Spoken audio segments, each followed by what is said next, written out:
Hey guys, tonight we begin with something that would make even the most hardened warrior's stomach turn. The brutal, bloody, and absolutely terrifying world of 18th century naval warfare. Picture this. You're crammed into a wooden floating coffin with 800 other men, surrounded by cannons that could take your head clean off. And if the enemy doesn't kill you, the ship's surgeon just might. So before you get comfortable, take a moment to like the video and subscribe, but only if you genuinely enjoy what I do here.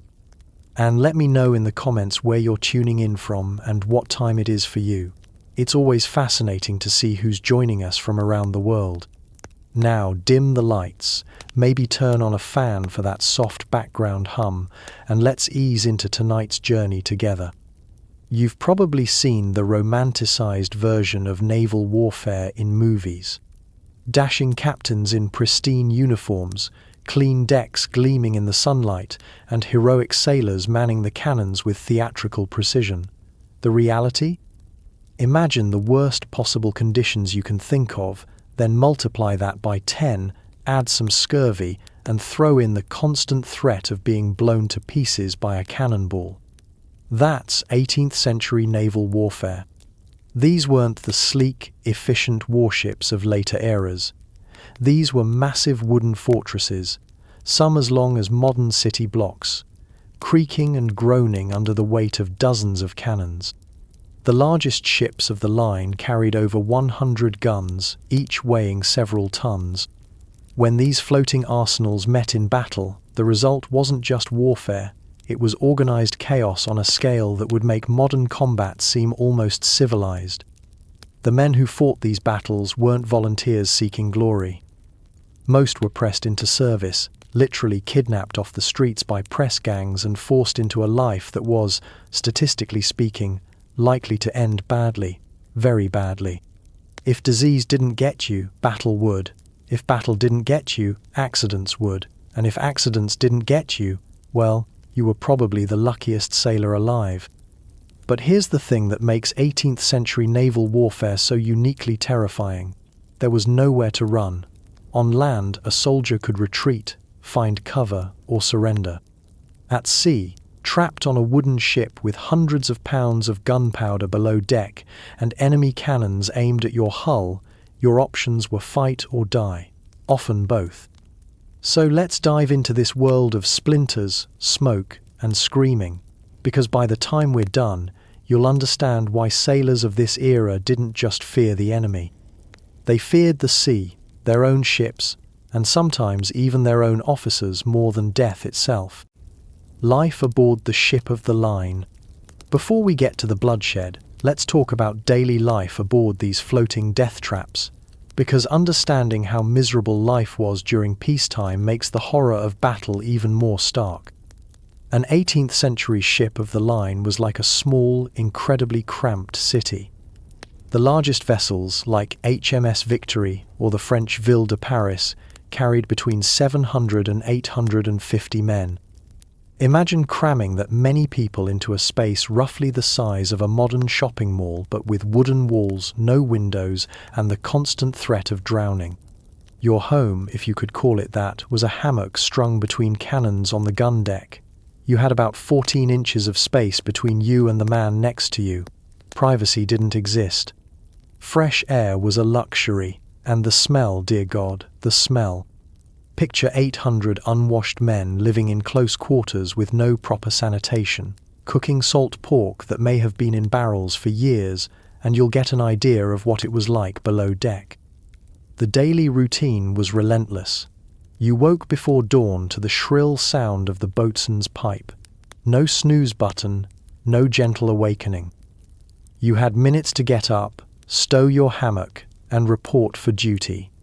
Breakfast was usually ship's biscuit, so hard it could be used as a weapon, and small beer. If you were lucky, there might be some cheese that hadn't gone completely rancid. Then came the work. Endless, back-breaking work. Holystoning the deck, which meant scrubbing it on hands and knees with blocks of sandstone. Maintaining the rigging, which required climbing 100 feet up swaying masts in all weather.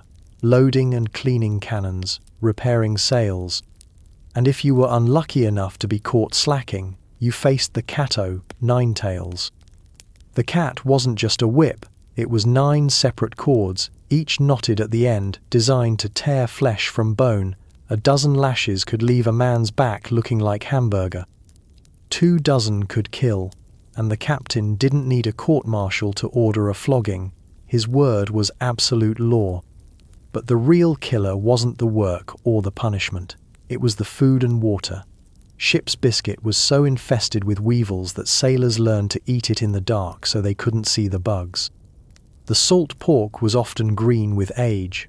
Water, stored in wooden casks for months, became slimy and foul. Scurvy was so common that losing teeth and developing festering sores was considered normal. And this was during peacetime. When the drums beat to quarters and the ship prepared for battle, everything got infinitely worse. The anatomy of terror, 18th century warships. To understand the sheer horror of naval combat, you need to grasp what these ships actually were. They weren't just boats with guns. They were floating fortresses designed for one purpose: to deliver as much destruction as possible while somehow staying afloat.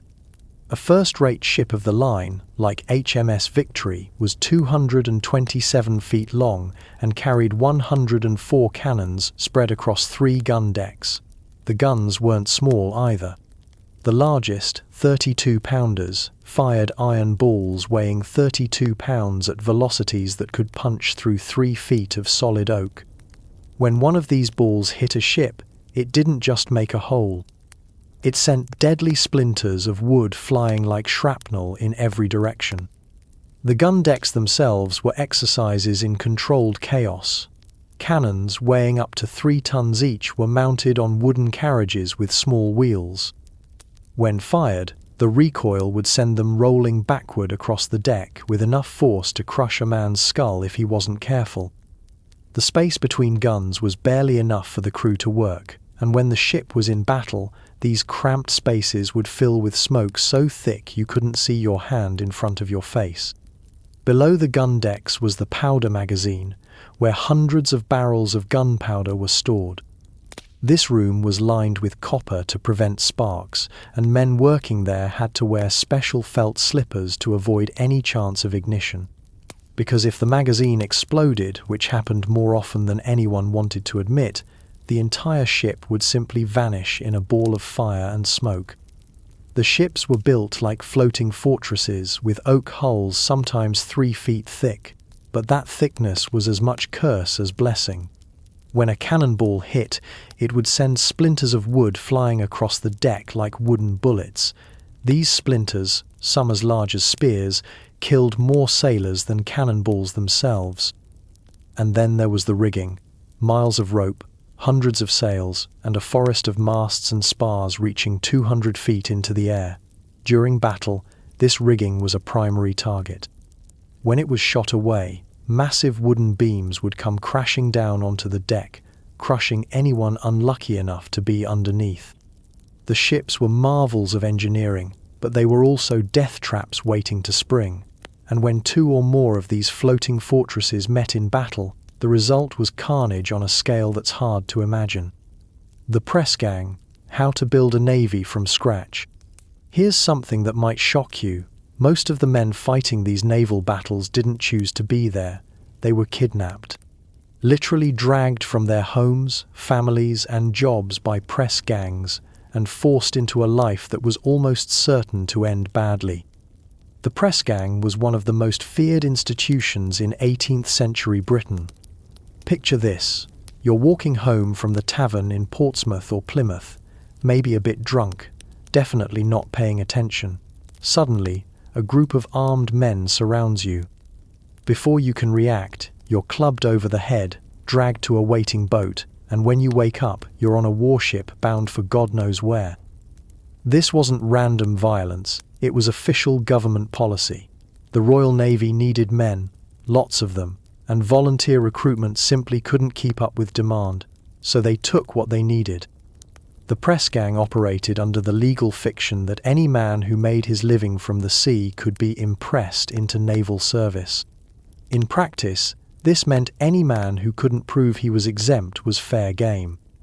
The gangs would sweep through coastal towns like a plague. They'd hit taverns first, knowing that drunk men made easier targets. They'd board merchant ships and take half the crew. They'd even raid weddings and funerals, dragging grooms and mourners away from their families. Once you were pressed, there was no going back.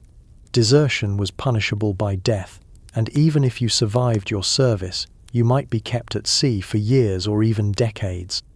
Men served for the duration of their ship's commission, which could last 7 years or more. Some sailors never saw home again. The pressed men weren't just unwilling, they were often completely unprepared for naval life. A farmer who'd never seen the ocean might find himself 100 feet up a mast in a storm, trying to furl sails while the ship pitched and rolled beneath him. A city clerk might be assigned to a gun crew, handling weapons that could blow him to pieces if misused.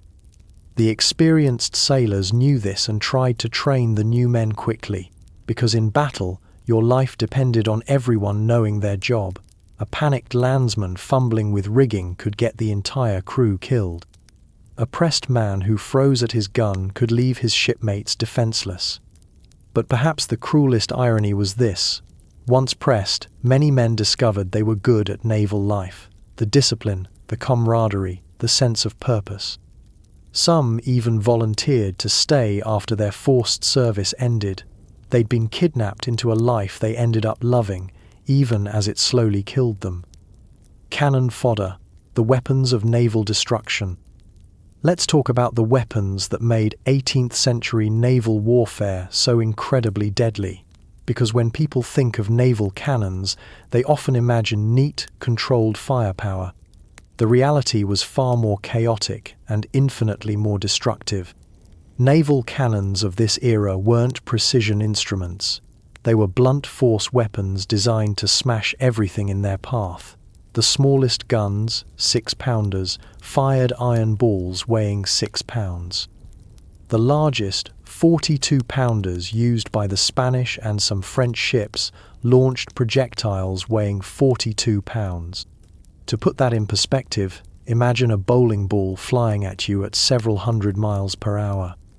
But solid shot wasn't the only ammunition.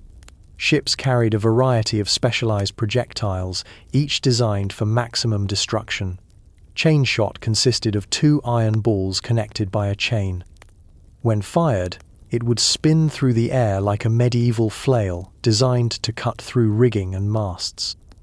Bar shot was 2 half balls connected by an iron bar, serving the same purpose but with a different flight pattern.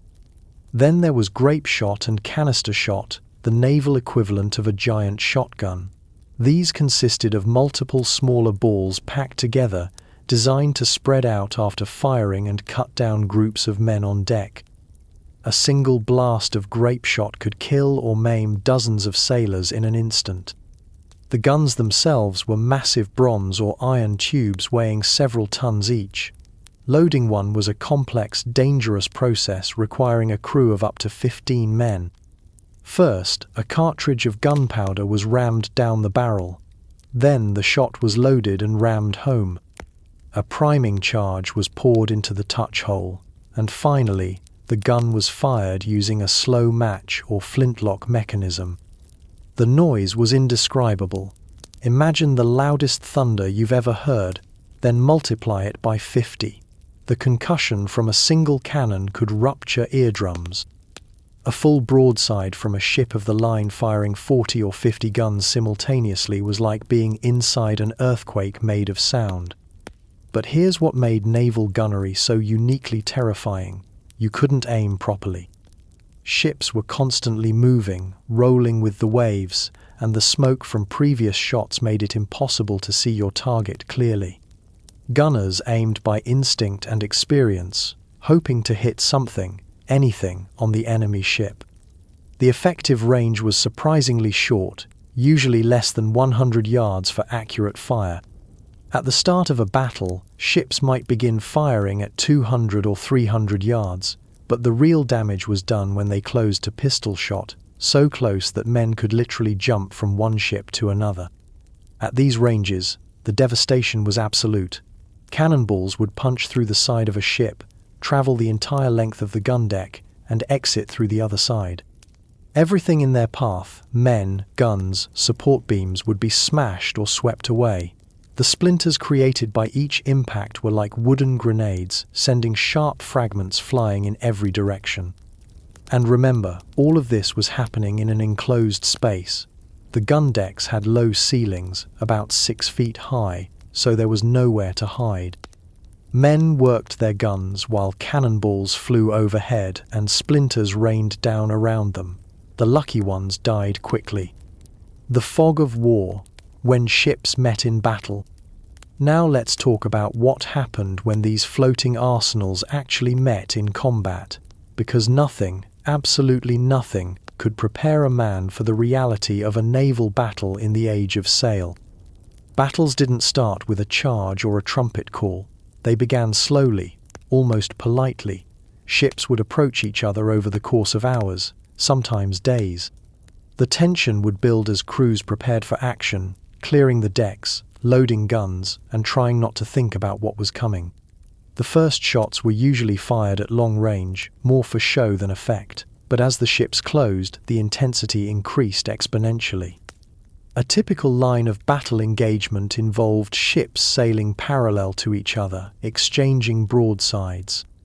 Imagine two moving fortresses, 100 yards apart, firing every gun they had at each other as fast as they could reload. The smoke was the first thing that hit you.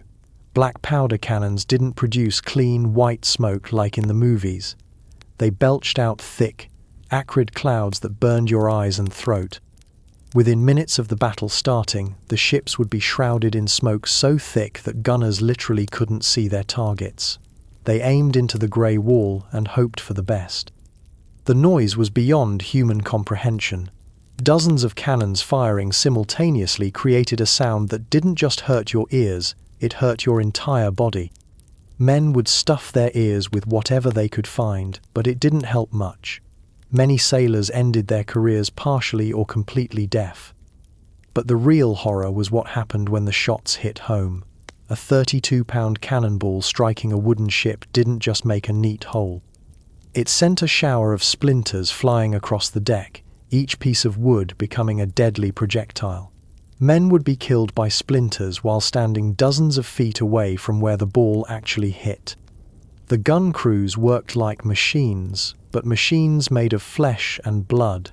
Loading a cannon during battle was a ballet of death. 12 or 15 men had to coordinate perfectly, running out the gun, swabbing the barrel, loading powder and shot, and firing, all while cannonballs flew around them and the deck beneath their feet was slick with blood. The noise inside the ship was even worse than on deck. The gun decks amplified every sound, turning each cannon blast into a physical blow. Men communicated through hand signals because shouting was useless. The smell of gunpowder mixed with blood, vomit, and fear sweat created an atmosphere that was almost unbreathable. And through it all, the ships kept moving. The deck would roll and pitch under your feet as the helmsman tried to maintain position while cannonballs punched holes in the hull around him. Rigging would come crashing down without warning, crushing men who had survived hours of gunfire. Masts would topple, bringing tons of wood and rope down onto the crowded decks. Some battles lasted hours. The Battle of the glorious 1st of June in 1794 went on for most of a day. Men fought until they collapsed from exhaustion, then picked themselves up and kept fighting. Because stopping meant dying, and dying meant letting down the men beside you. When a ship finally struck its colours and surrendered, the sudden silence was almost as shocking as the noise had been.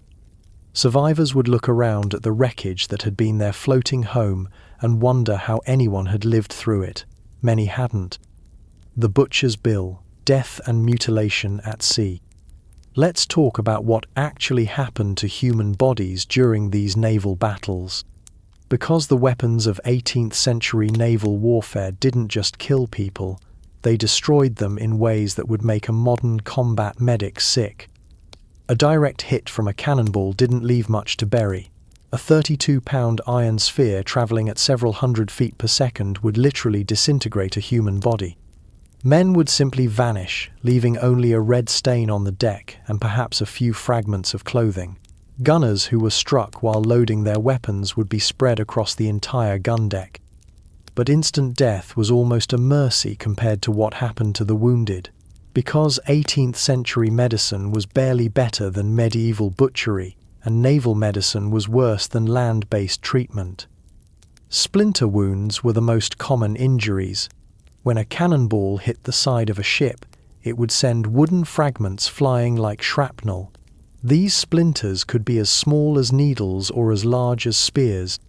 Men would be peppered with dozens of them, each one carrying bits of clothing, dirt, and wood deep into their flesh. In an era before antibiotics, these wounds almost always became infected. Limbs were frequently severed, either by cannonballs or by the massive wooden splinters that flew around during battle. A man might be working his gun one moment and find himself staring at the stump where his arm used to be the next. The lucky ones went into shock immediately. The unlucky ones remained conscious as they bled to death on the deck. Burns were common too. Cannons weren't just loud, they were hot. The bronze or iron barrels would heat up after repeated firing, and men working around them would suffer terrible burns. Gunpowder explosions, whether from enemy fire or accidents, would sear the flesh from men's bones. There was no treatment for severe burns except alcohol and prayer. Head injuries were particularly gruesome. The low headroom on gun decks meant that men were constantly striking their heads on beams and equipment even in peacetime. During battle, with debris flying everywhere and men diving for cover, head trauma was epidemic. But unlike today, there was no understanding of concussion or brain injury. Men with fractured skulls were expected to keep fighting until they collapsed. And then there were the accidents. Naval warfare was inherently dangerous even without enemy action. Cannons weighing several tons would break loose from their moorings and roll across the deck, crushing everything in their path. Rigging under tremendous stress would snap without warning, sending heavy blocks and rope whipping across the deck.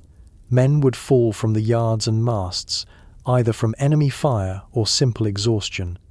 The truly horrific part was that wounded men couldn't be evacuated. On land, an injured soldier might be carried to safety. At sea, you fought where you fell. Men with shattered legs would continue to load cannons while sitting in pools of their own blood. Sailors with arms blown off would use their remaining hand to pass powder charges to their crewmates. Some ships lost half their crews in a single battle. HMS Redoubtable at Trafalgar had 300 of her 643 men killed or wounded. That's nearly 50% casualties, and the ship kept fighting. The French ship Bucentaure lost 197 killed and 85 wounded out of a crew of 650. The decks of these ships were literally carpeted with bodies by the end of the battle. The noise of the wounded was almost as demoralizing as the sight of them. Men would scream for their mothers, for water, for death. The sound of hundreds of wounded sailors crying out in pain created a soundtrack of agony that followed survivors for the rest of their lives.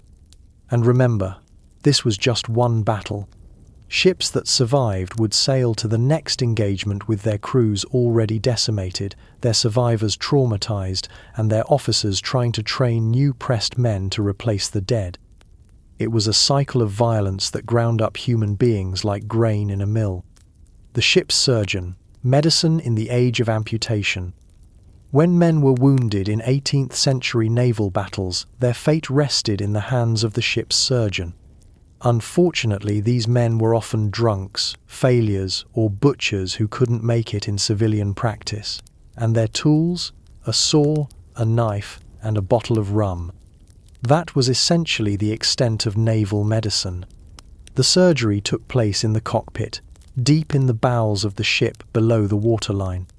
This was considered the safest place during battle, but safe is relative when cannonballs are punching holes in the hull above your head.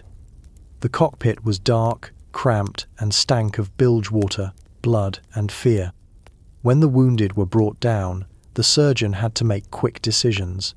There was no time for careful diagnosis or consideration of treatment options. A man with a mangled arm got that arm cut off. A sailor with a leg full of splinters had that leg amputated. It was battlefield medicine at its most brutal. Anesthesia didn't exist. The best pain relief available was a leather strap to bite down on and a tot of rum if the surgeon was feeling generous. Most men were held down by their shipmates while the surgeon went to work with his saw. The screaming from the cockpit could be heard throughout the ship, even over the noise of battle. Amputation was the default treatment for almost any serious limb injury. The surgeon would tie off major blood vessels with silk thread, saw through the bone with a carpenter's saw, and sew up the stump with a needle and thread. If the patient survived the shock and blood loss, he might live. Most didn't. The tools were crude and often dirty. Surgeons would use the same instruments on multiple patients without cleaning them. The concept of infection wasn't understood, so nothing was sterilized. Wounds were sewn up with whatever thread was available, often the same rope used for rigging. Even minor wounds could be fatal. A splinter puncture that would heal easily today might fester and kill a man in the 18th century. There were no antibiotics, no understanding of bacteria, and no effective treatment for infection. Men would die slowly and painfully from wounds that barely bled. The surgeon's assistants, called loblolly boys, were usually ship's boys or marines with no medical training whatsoever. Their job was to hold down patients and help move bodies. They learned surgery by watching amputations and developed strong stomachs out of necessity. Some surgeons were genuinely skilled and caring. Dr. William Beatty, who served on HMS Victory, was considered one of the best naval surgeons of his era. But even the best surgeon was limited by the tools and knowledge available. Beatty couldn't save Admiral Nelson despite his skill, and Nelson's wound wasn't even that severe by 18th century standards.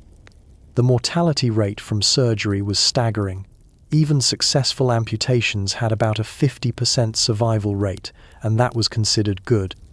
Men who survived surgery often died days or weeks later from infection, shock, or complications. The lucky ones died quickly during the operation. And here's the really grim part. The surgeon was paid by the number of operations he performed. This created a perverse incentive to amputate rather than attempt more conservative treatment. A surgeon who could work quickly and efficiently, chopping off limbs with assembly line precision, was valued more than one who tried to save wounded extremities. After major battles, the cockpit would be knee-deep in severed limbs and blood. The surgeon and his assistants would work for hours, sometimes days, trying to save what men they could. The floor would be slippery with gore, and the air would be thick with the smell of blood and death. Those who survived surgery faced a grim future. Disabled sailors were often discharged with little or no pension. A man who lost an arm might receive a few pounds and be turned out to beg on the streets. The lucky ones might find work as gatekeepers or watchmen. Most simply starved. Fire and explosion, when ships became infernos. Of all the ways to die in 18th century naval warfare, fire was perhaps the most terrifying. Ships were essentially giant piles of wood, rope, tar, and gunpowder. When fire broke out during battle, it could spread with terrifying speed, turning a proud warship into a floating crematorium in minutes. Fire could start in dozens of ways. Red-hot cannonballs were sometimes used specifically to set enemy ships ablaze. Burning wadding from cannons could land in the rigging or on the deck. Overheated guns could ignite nearby powder charges. Lanterns could be overturned during battle. Once started, fire spread through a ship like water through a sponge. The most dangerous fires were those that reached the magazine. Ships carried hundreds of barrels of gunpowder, enough explosive force to vaporize the entire vessel. When a magazine exploded, the ship didn't sink, it simply disappeared. Men, guns, masts, everything would be blown into fragments and scattered across the water. The explosion of HMS Orient at the Battle of the Nile in 1798 was so massive that it could be heard 20 miles away. The ship simply vanished in a ball of fire and smoke. Debris from the explosion rained down on nearby ships for several minutes. Of the 0 men aboard, only about 70 survived, most of them blown clear of the ship by the explosion itself. But magazine explosions were rare. More common were fires that slowly consumed ships while their crews fought desperately to contain them. Fire parties would form bucket chains, trying to pour water on the flames while cannonballs flew around them. Men would risk their lives crawling into burning compartments to flood magazines or remove powder charges. The smoke from burning ships was toxic. Wood treated with tar and pitch produced thick, black smoke that would burn your lungs and blind your eyes. Men fighting fires would often collapse from smoke inhalation, adding to the casualty count. Fire was particularly dangerous because it eliminated the possibility of surrender. A ship that was merely damaged could strike its colors and end the fighting. A ship on fire had to keep fighting until the fire was out or the ship was destroyed. There was no middle ground. The heat from fires was intense enough to melt iron and bronze. Cannons would become too hot to touch, let alone operate. The tar in the rigging would melt and drip down onto the deck like napalm, spreading the fire further. Men's clothing would catch fire from radiant heat alone. Jumping overboard wasn't necessarily an escape. Most sailors couldn't swim, a cruel irony for men who spent their lives at sea. Even those who could swim faced long odds in the open ocean, especially if they were wounded. Many men chose to go down with their ships rather than face drowning. Some fires burned for days. The wreckage of ships would continue to smolder long after the battle ended, creating a hellish landscape of smoke and steam. Rescue efforts were hampered by the danger of secondary explosions as remaining powder charges detonated from the heat. Fire was also a psychological weapon. Nothing broke the morale of a crew faster than seeing their ship beginning to burn. Men who had fought bravely against enemy cannons would panic when flames began to spread. The fear of being burned alive was stronger than the fear of cannonballs or splinters. Ship designers tried to minimize fire risk by storing gunpowder in magazines lined with copper and by requiring special felt shoes in those areas. But in the heat of battle, safety procedures often broke down. Desperate men would carry loose powder in their pockets or use makeshift containers that could spark and ignite. When fire did break out, the race was always against time. Could the crew contain the blaze before it reached the magazine? Could they flood the compartments before the flames spread? Could they cut away burning rigging before it brought down the masts? Usually, the answer was no. Storms, shipwrecks, and death by water. Naval warfare wasn't just about fighting enemy ships. The ocean itself was a relentless enemy that killed more sailors than all the battles combined.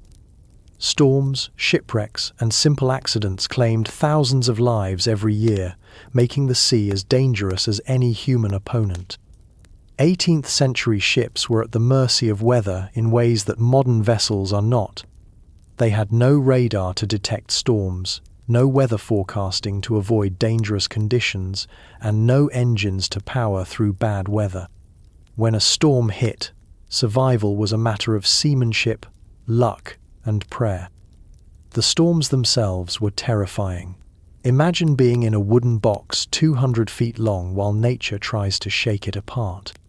Waves as tall as buildings would crash over the deck, sweeping away anything not securely fastened. Men would be washed overboard with no hope of rescue.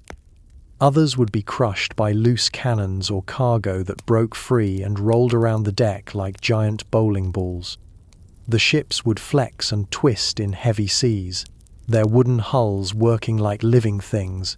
Seams would open, letting water pour in faster than the pumps could handle. Masts would snap under the strain, bringing down thousands of pounds of rigging onto the deck below. Men would be trapped in the wreckage, crushed or drowned as the ship rolled in the swells. Working aloft during a storm was a death sentence that someone had to accept. Sailors would climb 100 feet up into the rigging while the ship pitched and rolled beneath them, trying to take in sail before the wind tore it to shreds. One slip, one moment of inattention, and they would fall to their death on the deck below or be flung into the sea. Shipwrecks were common and almost always fatal. Without modern navigation equipment, ships would run aground on hidden reefs or rocky shores, especially during storms when visibility was poor. The pounding of waves against rocks would break up even the strongest ships in minutes. When ships went down, survival was nearly impossible. Most sailors couldn't swim, and those who could faced hypothermia in cold waters. Life preservers didn't exist, and the heavy clothing worn by sailors would drag them down quickly. Ships rarely had enough boats to carry the entire crew, so even if you survived the initial sinking, your chances of rescue were minimal. The water itself was a killer. Hypothermia would claim men within minutes in cold seas. Even in warmer waters, exhaustion would set in quickly for men trying to stay afloat while fully clothed. Sharks were also a constant threat in some waters, drawn by the blood and chaos of naval battles. Some disasters were particularly horrific. HMS Association and 3 other ships were wrecked on the Isles of Scilly in 1707, killing nearly 20 men in one night. The ships hit the rocks in heavy fog and broke up so quickly that almost no one escaped. Bodies washed ashore for weeks afterward. Disease spread quickly on ships at sea, especially during long voyages. Scurvy was the most famous killer, but typhus, dysentery, and other diseases claimed far more lives than combat. On some voyages, more than half the crew would die from disease before ever seeing an enemy ship. The psychological toll of constant danger was enormous. Men lived with the knowledge that death could come at any moment, from enemy action, accident, or the sea itself. Some went mad from the stress, while others became fatalistic, accepting that they probably wouldn't live to see home again. Fresh water was always a concern. Ships carried water in wooden casks that would quickly become foul and slimy. In tropical climates, the water would sometimes become so putrid that men would prefer to risk dehydration rather than drink it. Water rationing was common, and men would fight over a cup of brackish, contaminated liquid. Food spoilage was another constant threat. Without refrigeration, meat would rot quickly in warm climates. Ship's biscuit would become infested with weevils and maggots. Men would eat food they knew was spoiled because the alternative was starvation. Navigation errors were common and often fatal. Ships would sail for weeks without seeing land, relying on dead reckoning and celestial navigation to find their way. A small error in calculation could put a ship hundreds of miles off course into dangerous waters or hostile territory. The ocean was an enemy that never slept, never negotiated, and never showed mercy. It killed indiscriminately, taking experienced sailors and pressed landsmen alike. For every man who died in battle, 10 died from the simple act of going to sea. The human cost, breaking men's minds. Physical wounds were only part of the horror of 18th century naval warfare. The psychological damage inflicted on survivors was just as devastating, though it had no name and received no treatment. What we now call PTSD was simply considered cowardice or weakness, and men suffered in silence. Imagine witnessing your best friend disintegrated by a cannonball. Picture yourself working ankle-deep in blood and body parts for hours at a time.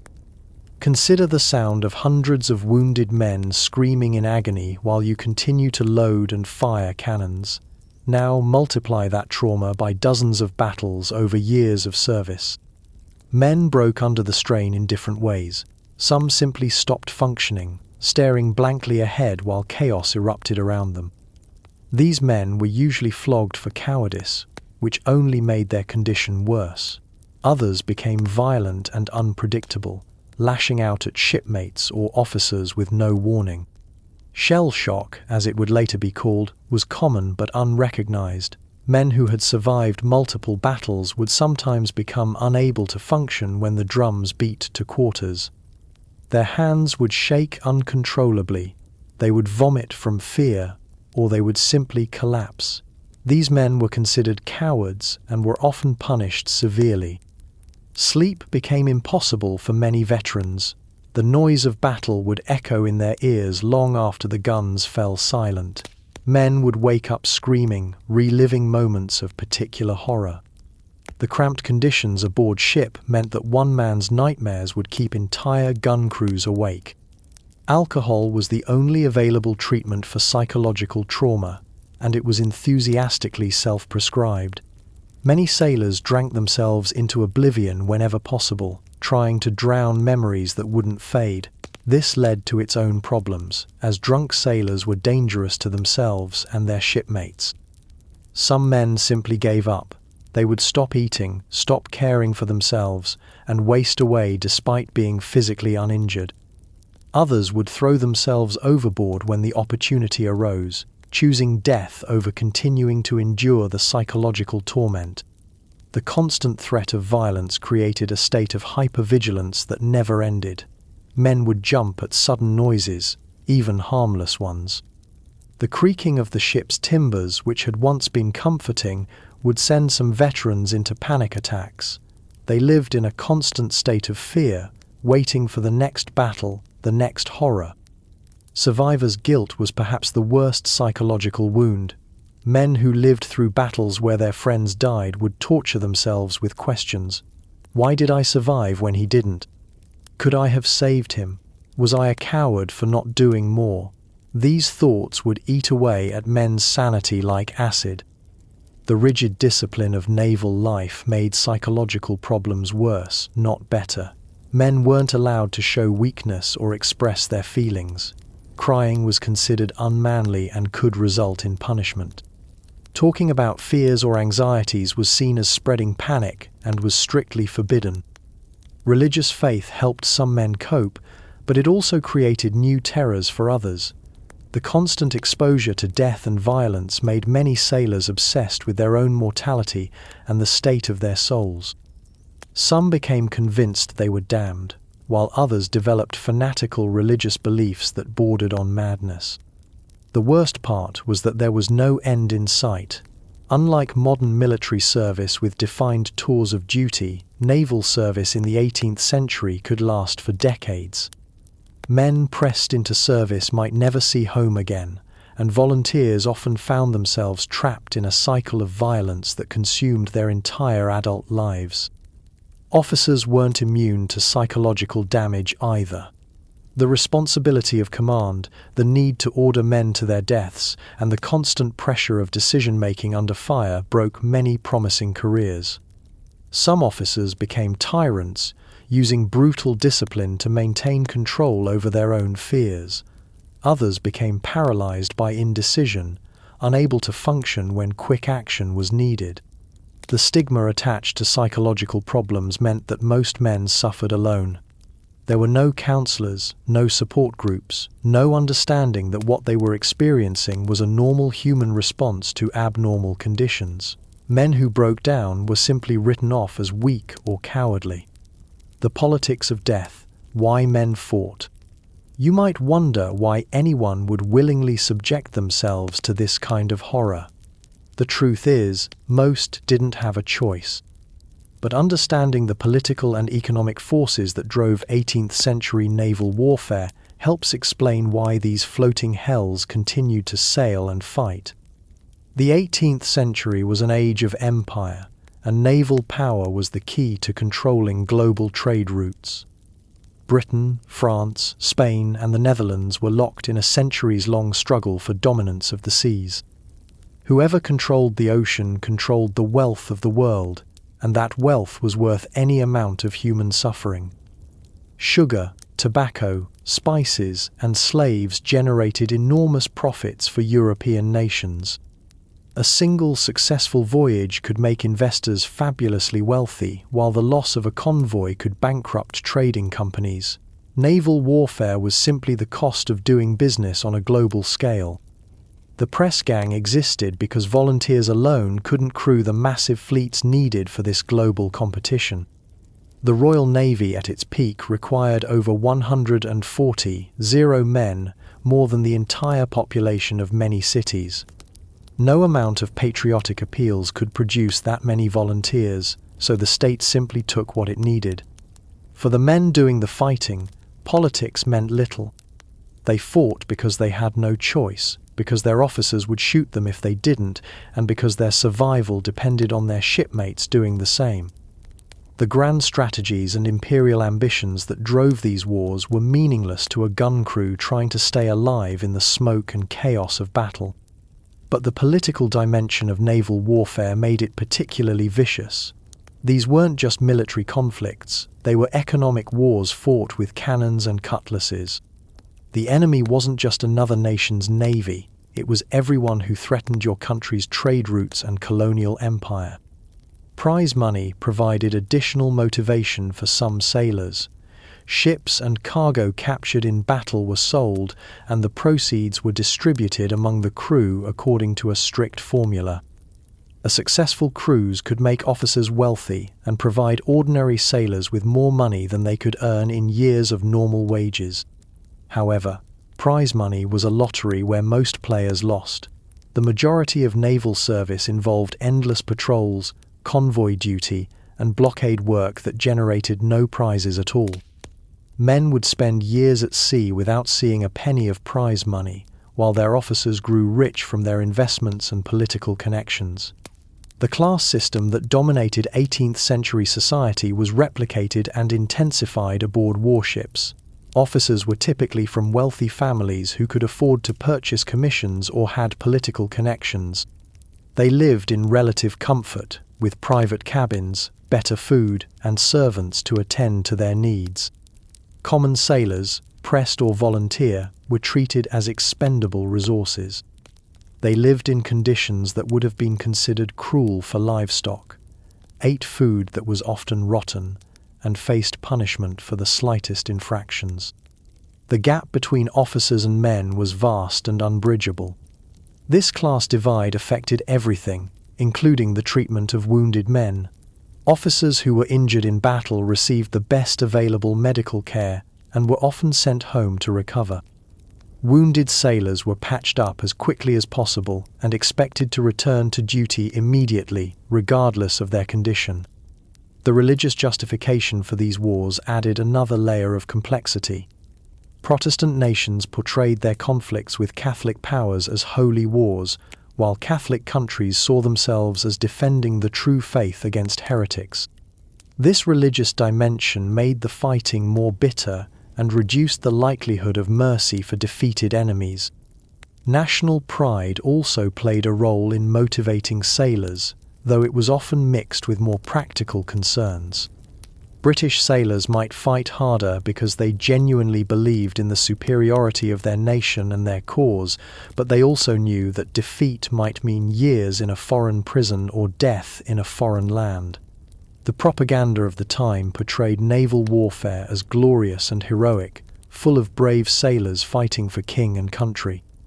The reality was far different, but the myths served their purpose in recruiting volunteers and maintaining morale among those who had no choice but to serve. The weapons that changed everything.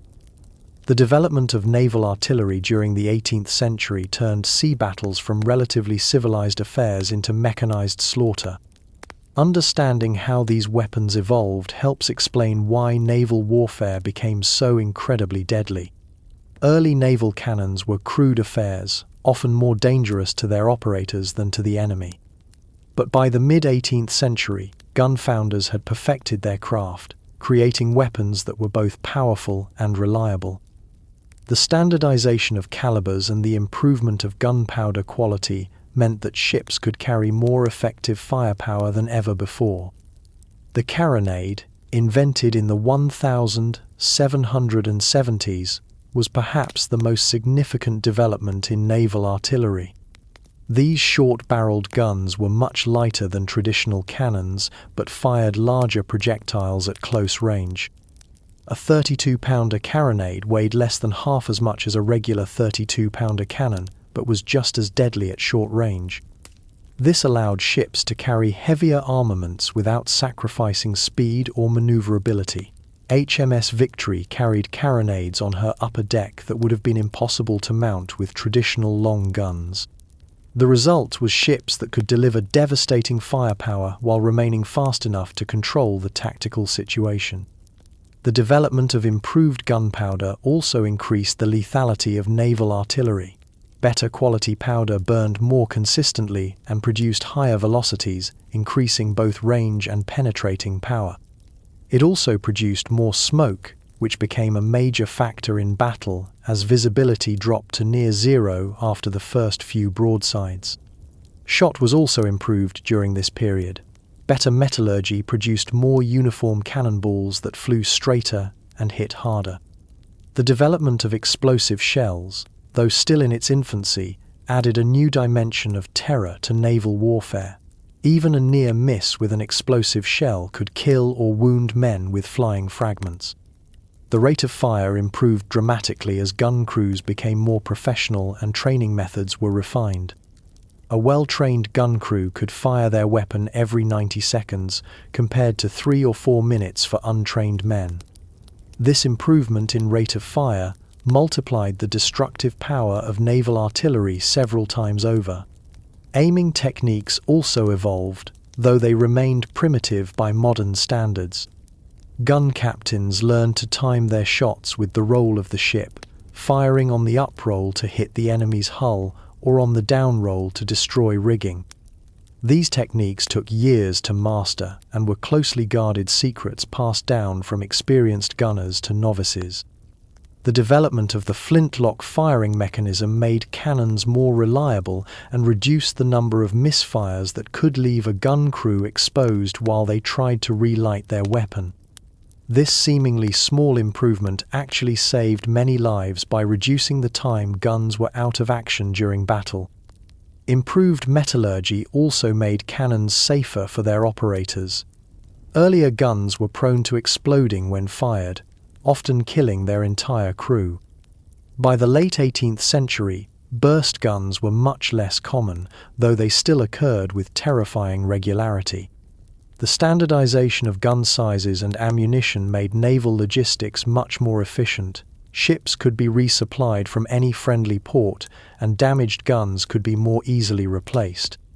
This logistical improvement meant that fleets could stay at sea longer and fight more sustained campaigns.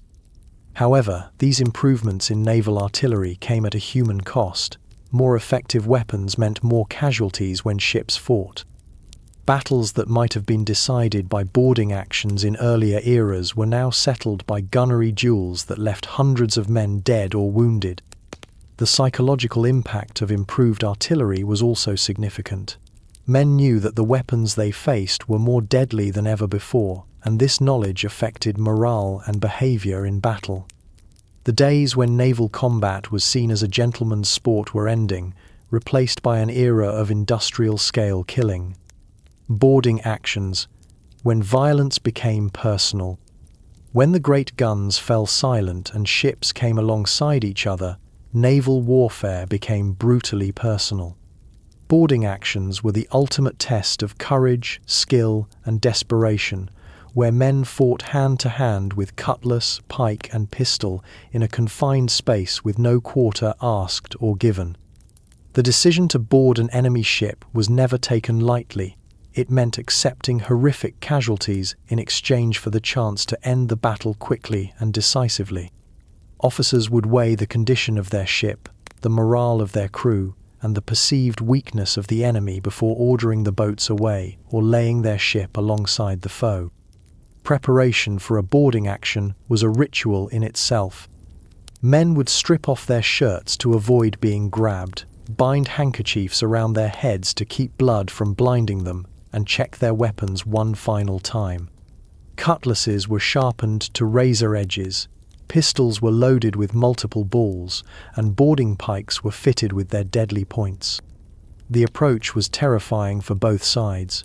Boarding parties would crowd into the ship's boats or prepare to leap across the gap between ships while enemy marksmen tried to pick them off. Many men died before they ever set foot on the enemy deck, shot down as they tried to climb aboard or drowned when their boats were sunk by gunfire. Once the boarding began, it was chaos beyond description. Men fought in the rigging, on the deck, and below in the dark confines of the ship's interior. There were no rules, no mercy, and no retreat. Pistols were fired at point-blank range, cutlasses clashed in deadly duels, and men fought with whatever weapons they could find. The fighting was intensely personal. You could see your enemy's face as you tried to kill him, hear his last words, feel his blood splash on your clothes. Many men found this kind of combat more traumatic than the impersonal slaughter of the great guns, where death came from anonymous cannonballs fired by unseen enemies. Boarding actions often turned on individual acts of heroism or cowardice. A single man's courage could inspire his shipmates to victory, while one moment of panic could lead to massacre. The leadership of junior officers was crucial, as they were often the ones leading the charge across the enemy's rails. The weapons used in boarding actions were designed for close combat in confined spaces. The naval cutlass was shorter and heavier than a sword, designed to hack through rigging and flesh with equal efficiency. Boarding pikes were long spears that could be used to repel boarders or to attack from a distance. Hand grenades were sometimes used in boarding actions, though they were primitive affairs filled with gunpowder and scrap metal. These weapons were as dangerous to the user as to the enemy, and many men were killed by their own grenades when the fuses burned too quickly or too slowly. The most successful boarding actions were those that achieved surprise. Ships would sometimes feint surrender or pretend to be more badly damaged than they were, luring the enemy into range before launching a sudden attack. These deceptions could turn certain defeat into stunning victory. Female combatants occasionally participated in boarding actions, though their presence was officially forbidden. Women who had disguised themselves as men to serve at sea sometimes revealed themselves in the heat of battle, fighting alongside their male shipmates with equal courage and skill. The aftermath of a successful boarding action was often as brutal as the fighting itself. Prisoners were sometimes killed out of hand, especially if they had shown no mercy to their own captives. The line between legitimate warfare and piracy was thin, and boarding actions sometimes crossed it. Prize crews had to be detailed to sail captured ships to friendly ports, which reduced the strength of the capturing vessel. This was a dangerous assignment, as prize crews were often vastly outnumbered by prisoners and had to maintain control of a damaged ship while sailing through hostile waters. The psychological impact of boarding actions was enormous. Men who had survived the impersonal slaughter of artillery duels found the intimate violence of hand-to-hand combat much more traumatic. The nightmares that followed were filled with faces, not just explosions and splinters. Some sailors became specialists in boarding actions, men who thrived on the personal nature of the combat. These men were often promoted quickly but rarely survived long, as boarding actions had casualty rates that made even major artillery battles look safe by comparison. Life in enemy hands, the horror of capture. If death in battle was terrible, capture was often worse. Prisoners of war in the 18th century faced months or years of suffering in conditions that would shock modern sensibilities. The fate of captured sailors was largely dependent on which nation held them, but nowhere was it pleasant. French prisoners in British hands were typically confined in hulks, old warships stripped of their masts and guns and converted into floating prisons. These ships were anchored in river estuaries like the Thames or Medway, where they became infamous for their horrific conditions. Thousands of men were crammed into spaces designed for hundreds, with no proper sanitation, inadequate food, and rampant disease. The hulks were death traps where more prisoners died from disease than had been killed in the battles that captured them. Typhus, dysentery, and smallpox swept through the overcrowded ships with regularity. Men would sleep in shifts because there wasn't room for everyone to lie down at the same time. British prisoners in French hands faced similar conditions in fortress prisons like Bitcha or Verdun.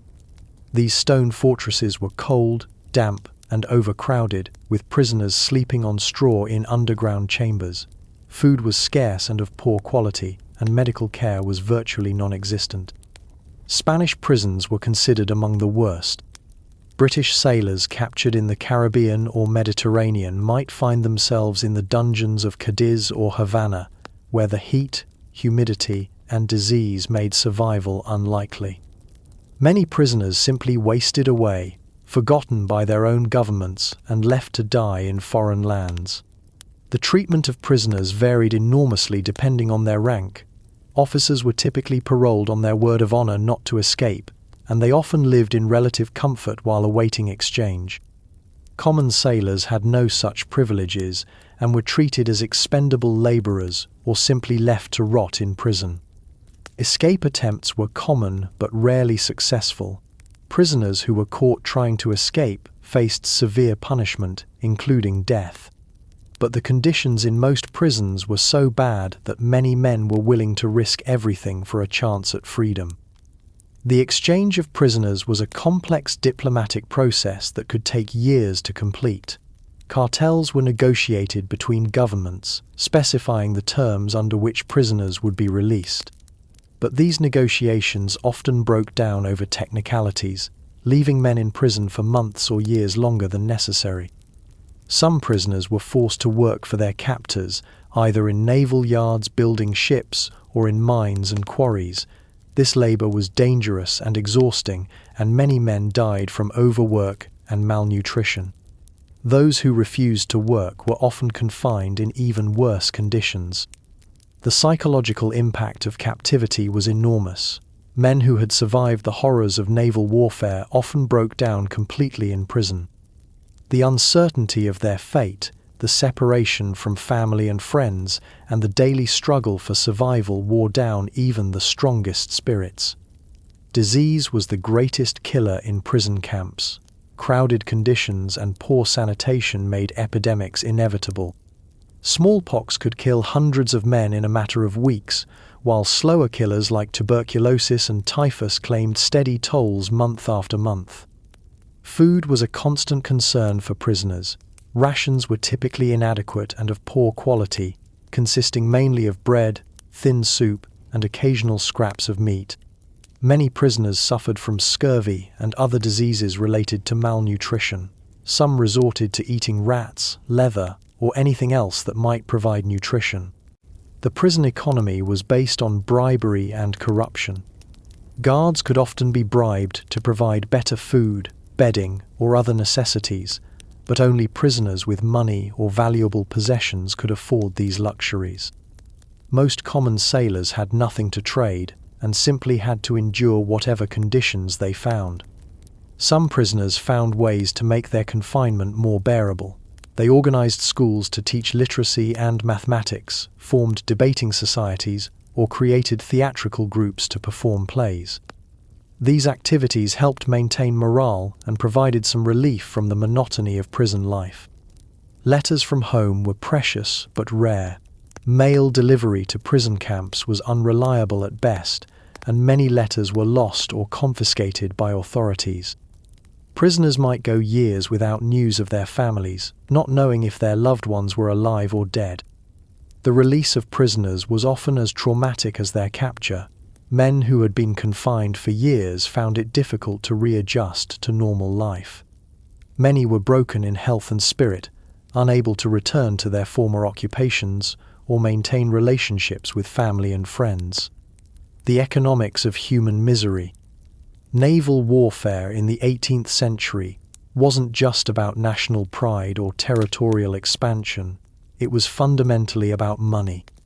The economic forces that drove these conflicts help explain why nations were willing to sacrifice so many lives in pursuit of maritime dominance. The triangular trade between Europe, Africa, and the Americas generated enormous wealth for those who controlled it. Ships would carry manufactured goods from Europe to Africa, where they were traded for slaves. The slaves were then transported to the Americas under horrific conditions and sold to work on plantations. The ships would return to Europe loaded with sugar, tobacco, cotton, and other valuable commodities. This trade was so profitable that European nations were willing to fight repeated wars to control it. A single successful slaving voyage could generate profits of 100% or more, while the loss of a convoy could bankrupt investors. Naval power was essential to protecting these trade routes and disrupting those of competitors. The East India trade was equally valuable. Spices, silk, tea, and other Asian goods commanded enormous prices in European markets. The British East India Company and its Dutch and French counterparts were essentially private armies with their own fleets and territories. These companies paid for naval protection and sometimes provided ships and men for national fleets. Prize money provided additional economic incentives for naval warfare. Under the prize system, captured enemy ships and their cargoes were sold at auction, with the proceeds distributed among the capturing crew according to a strict formula. The captain received the largest share, followed by officers and then common sailors. This system created perverse incentives that sometimes worked against military effectiveness. Commanders might avoid decisive battles if they thought they could capture more prizes by prolonging conflicts. Crews might be more interested in capturing valuable merchant ships than fighting enemy warships. The prize system also created enormous inequalities within naval service. A successful captain could become wealthy from prize money alone, while sailors who served for years without capturing a single prize remained in poverty. Some officers became millionaires, in modern terms, from prize money, while their crews struggled to feed their families. Shipbuilding was a major industry that employed thousands of workers and consumed vast quantities of materials. The Royal Navy alone required hundreds of thousands of tons of timber, iron, canvas, and rope each year. This demand drove economic development in regions that supplied naval materials and created powerful lobbying groups that had vested interests in continued naval expansion. The cost of maintaining large naval forces was enormous. Britain spent up to 60% of its government budget on naval expenses during wartime, while France and Spain devoted similar proportions of their resources to their fleets. These costs had to be financed through taxation, borrowing, or plunder, creating additional economic pressures. Privateering blurred the line between legitimate warfare and piracy. Private ship owners could obtain letters of marque from their governments, authorizing them to attack enemy commerce. Successful privateers could make enormous profits, but they also risked being hanged as pirates if captured without proper documentation. The insurance industry developed in response to the risks of maritime trade. Lloyd's of London and similar institutions allowed merchants to spread the risks of losing ships and cargoes to enemy action or natural disasters. This insurance system actually encouraged trade by making it possible to limit losses, but it also increased the overall cost of maritime commerce. Colonial economies were entirely dependent on naval protection. Sugar plantations in the Caribbean, rice and tobacco farms in North America, and trading posts in India could only function if their products could be safely transported to European markets. The loss of naval control could lead to economic collapse in colonial regions. The human cost of this economic system was enormous but largely ignored by those who profited from it. Slaves died by the thousands during the Middle Passage. Sailors perished in battles fought to protect trade routes, and entire populations were displaced or exterminated to secure economic advantages. The wealth generated by maritime trade was concentrated in the hands of a relatively small number of merchants, ship owners, and government officials. Common sailors, despite risking their lives to protect this trade, remained poor and powerless. They were essential to the system, but received almost none of its benefits. Wars could be incredibly profitable for some participants. Arms manufacturers, shipbuilders, and suppliers of military equipment often saw their profits soar during conflicts. This created powerful constituencies that had economic interests in prolonging wars rather than ending them. The economic incentives that drove 18th century naval warfare created a system that treated human beings as expendable resources. Lives were sacrificed not for noble ideals but for profit margins, and the suffering of sailors and slaves was considered an acceptable cost of doing business. The technology of death. The 18th century saw rapid advances in naval technology that made sea battles more deadly than ever before. Understanding these technological developments helps explain why naval warfare became so much more destructive over the course of the century. Ship design evolved dramatically during this period. Early 18th century ships were often built more for cargo capacity than fighting efficiency. But as naval warfare intensified, designers began creating vessels optimized for combat. Hulls became stronger to withstand cannon fire, while gun decks were redesigned to allow faster loading and firing. The development of copper sheathing for ship hulls was a major breakthrough that gave some navies significant advantages. Copper prevented the growth of marine organisms that slowed ships down and protected the wood from boring worms that could literally eat a ship from the inside out. British ships with copper bottoms could sail faster and stay at sea longer than their opponents. Improvements in metallurgy made cannons both more powerful and more reliable. Better casting techniques produced guns that were less likely to explode when fired, while improved steel and iron made cannonballs more uniform and destructive. The development of better gunpowder also increased the range and penetrating power of naval artillery. Navigation technology advanced significantly during the 18th century.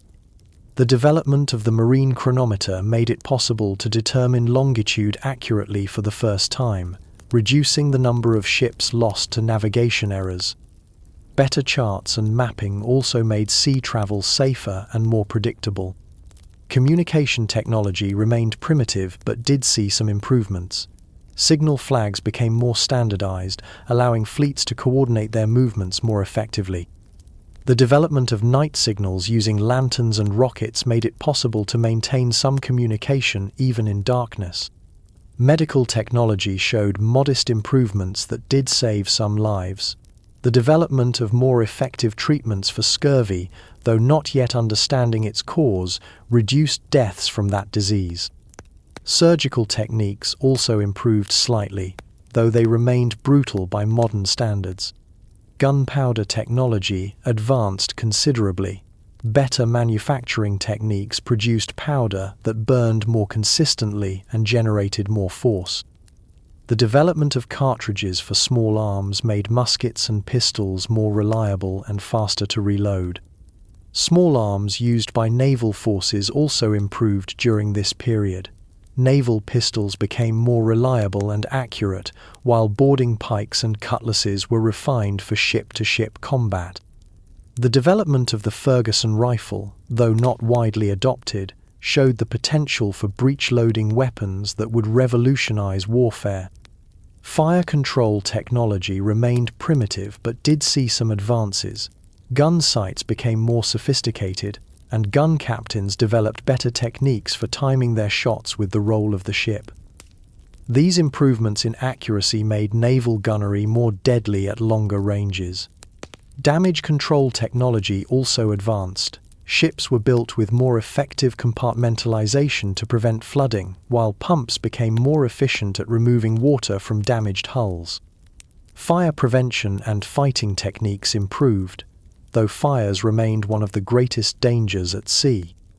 The development of explosive shells, though still in its infancy, added a new dimension to naval warfare. These early shells were unreliable and dangerous to handle, but they demonstrated the potential for weapons that could cause damage through explosion rather than just impact. Logistics technology made it possible to keep larger fleets at sea for longer periods.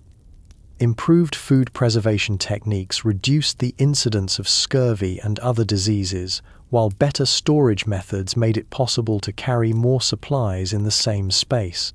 However, many of these technological advances were slow to be adopted. Conservative naval establishments often resisted innovation, preferring traditional methods that had proven successful in previous conflicts.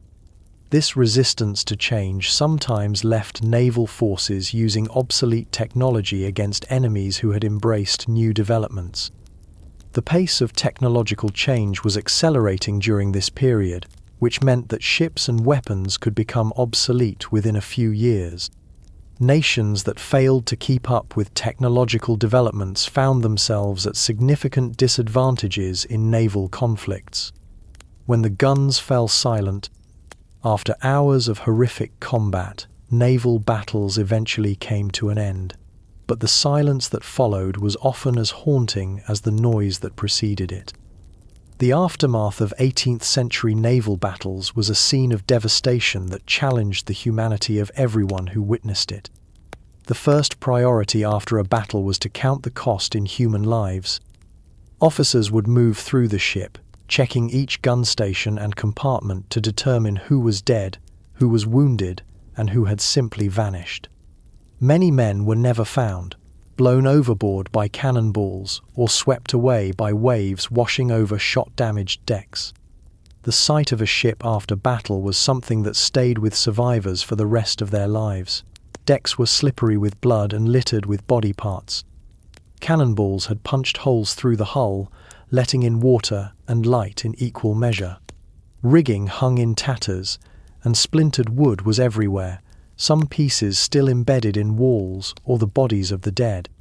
The wounded required immediate attention, but the ship's medical facilities were often overwhelmed. Men would lie where they fell, sometimes for hours, waiting for the surgeon to get to them. Those who survived the initial trauma often died from blood loss or shock while waiting for treatment. The dead had to be disposed of quickly, both for sanitary reasons and to maintain morale among the survivors. Bodies were typically sewn into hammocks with a cannonball at their feet and committed to the sea with brief religious ceremonies. But after major battles, there were sometimes so many dead that individual ceremonies were impossible. Prize crews had to be organized to take control of captured enemy ships. This was dangerous work, as the captured vessels were often badly damaged and barely seaworthy. Many prize crews were lost when their captures sank while being sailed to friendly ports. Damage assessment was a crucial task that determined whether a ship could continue fighting or needed to return to port for repairs. Ships might lose masts, have their hulls punctured below the waterline, or suffer damage to their steering gear that made them uncontrollable. The psychological aftermath of battle was often worse than the physical damage. Men who had fought bravely under fire sometimes collapsed when the danger was over, overcome by delayed shock and exhaustion. Others became hypervigilant, jumping at every noise and seeing enemies in every shadow. Looting was common after battles, both of enemy ships and of dead comrades. Personal possessions had little meaning to dead men, and survivors often took what they could use or trade. This practice was officially discouraged but rarely punished.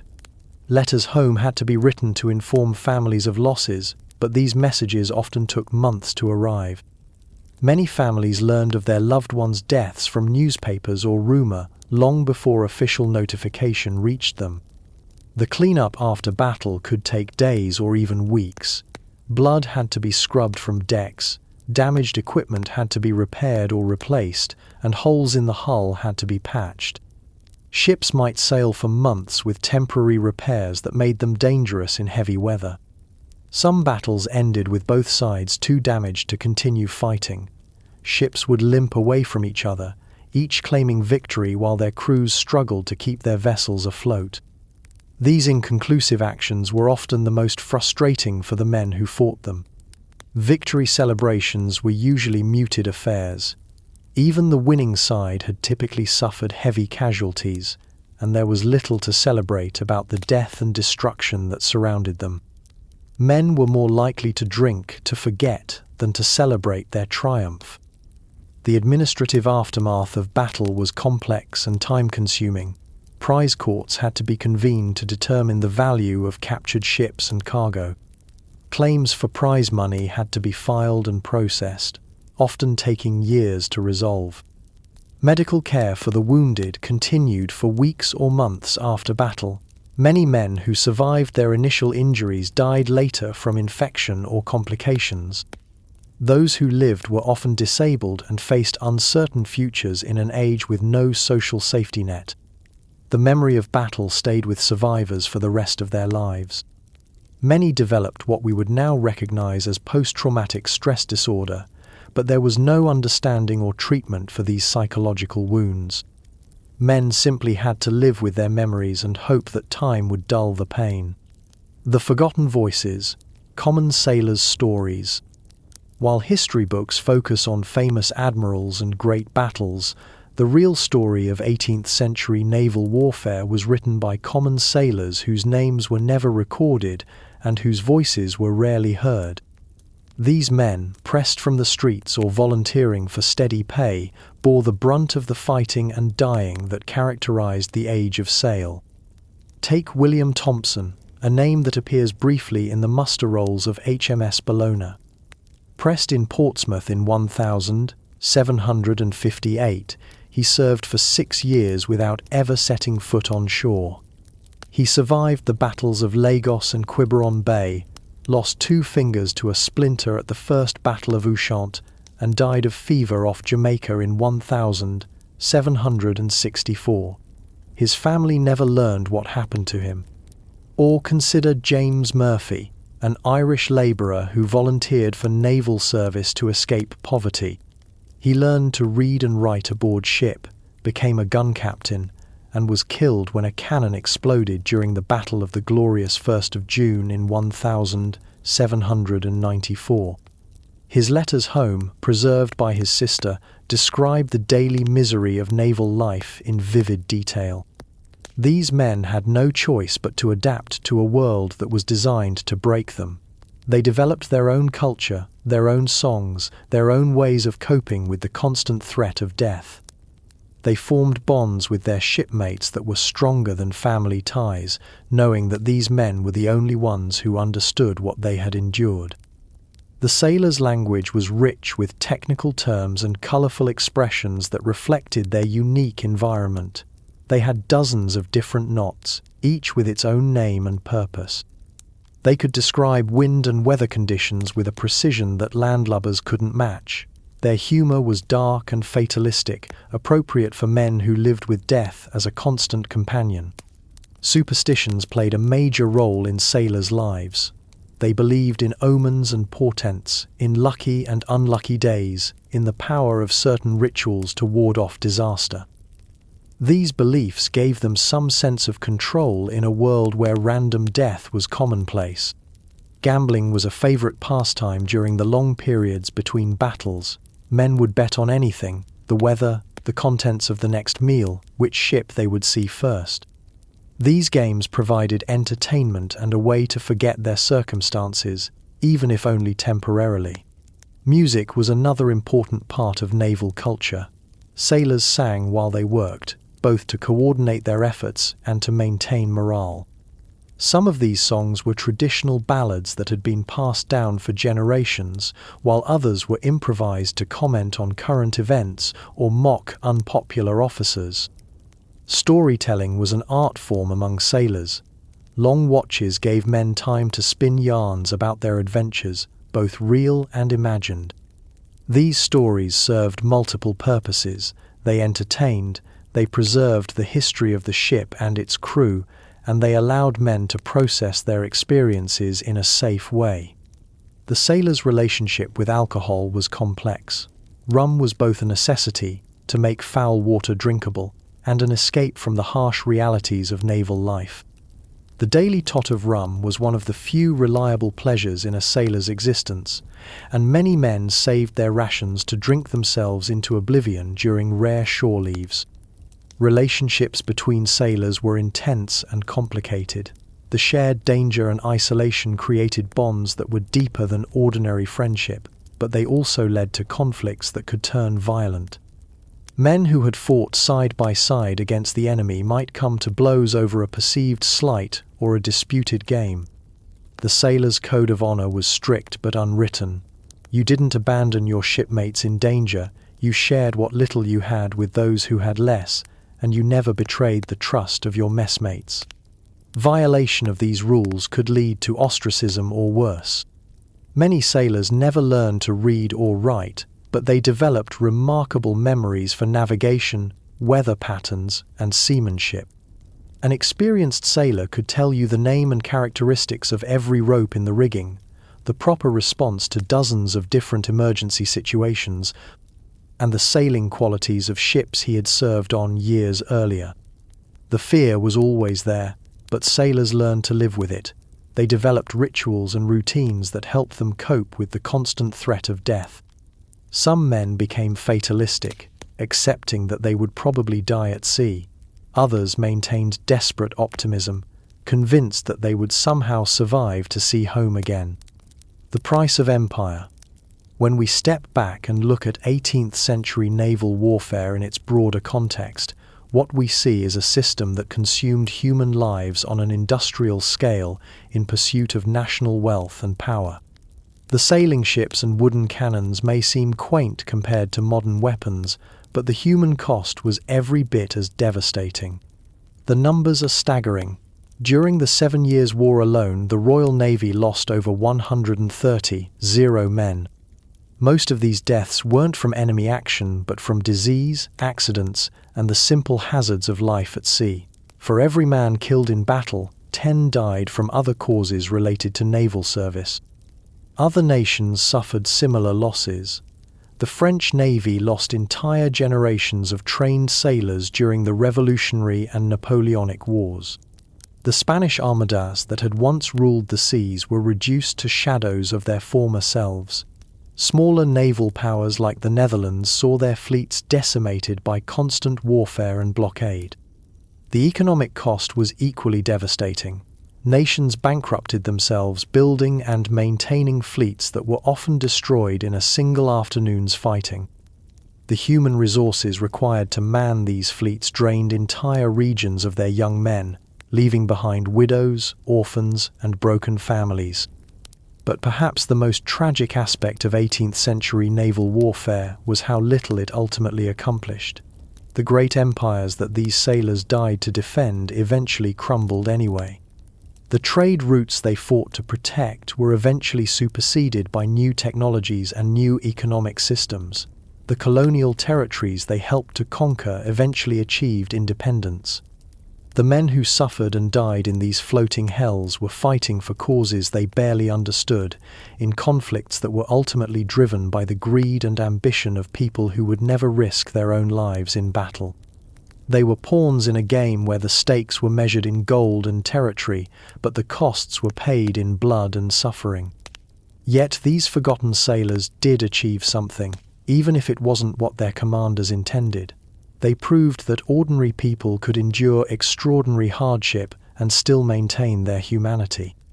They showed that courage didn't require education or breeding, only the willingness to stand by your shipmates when death came calling.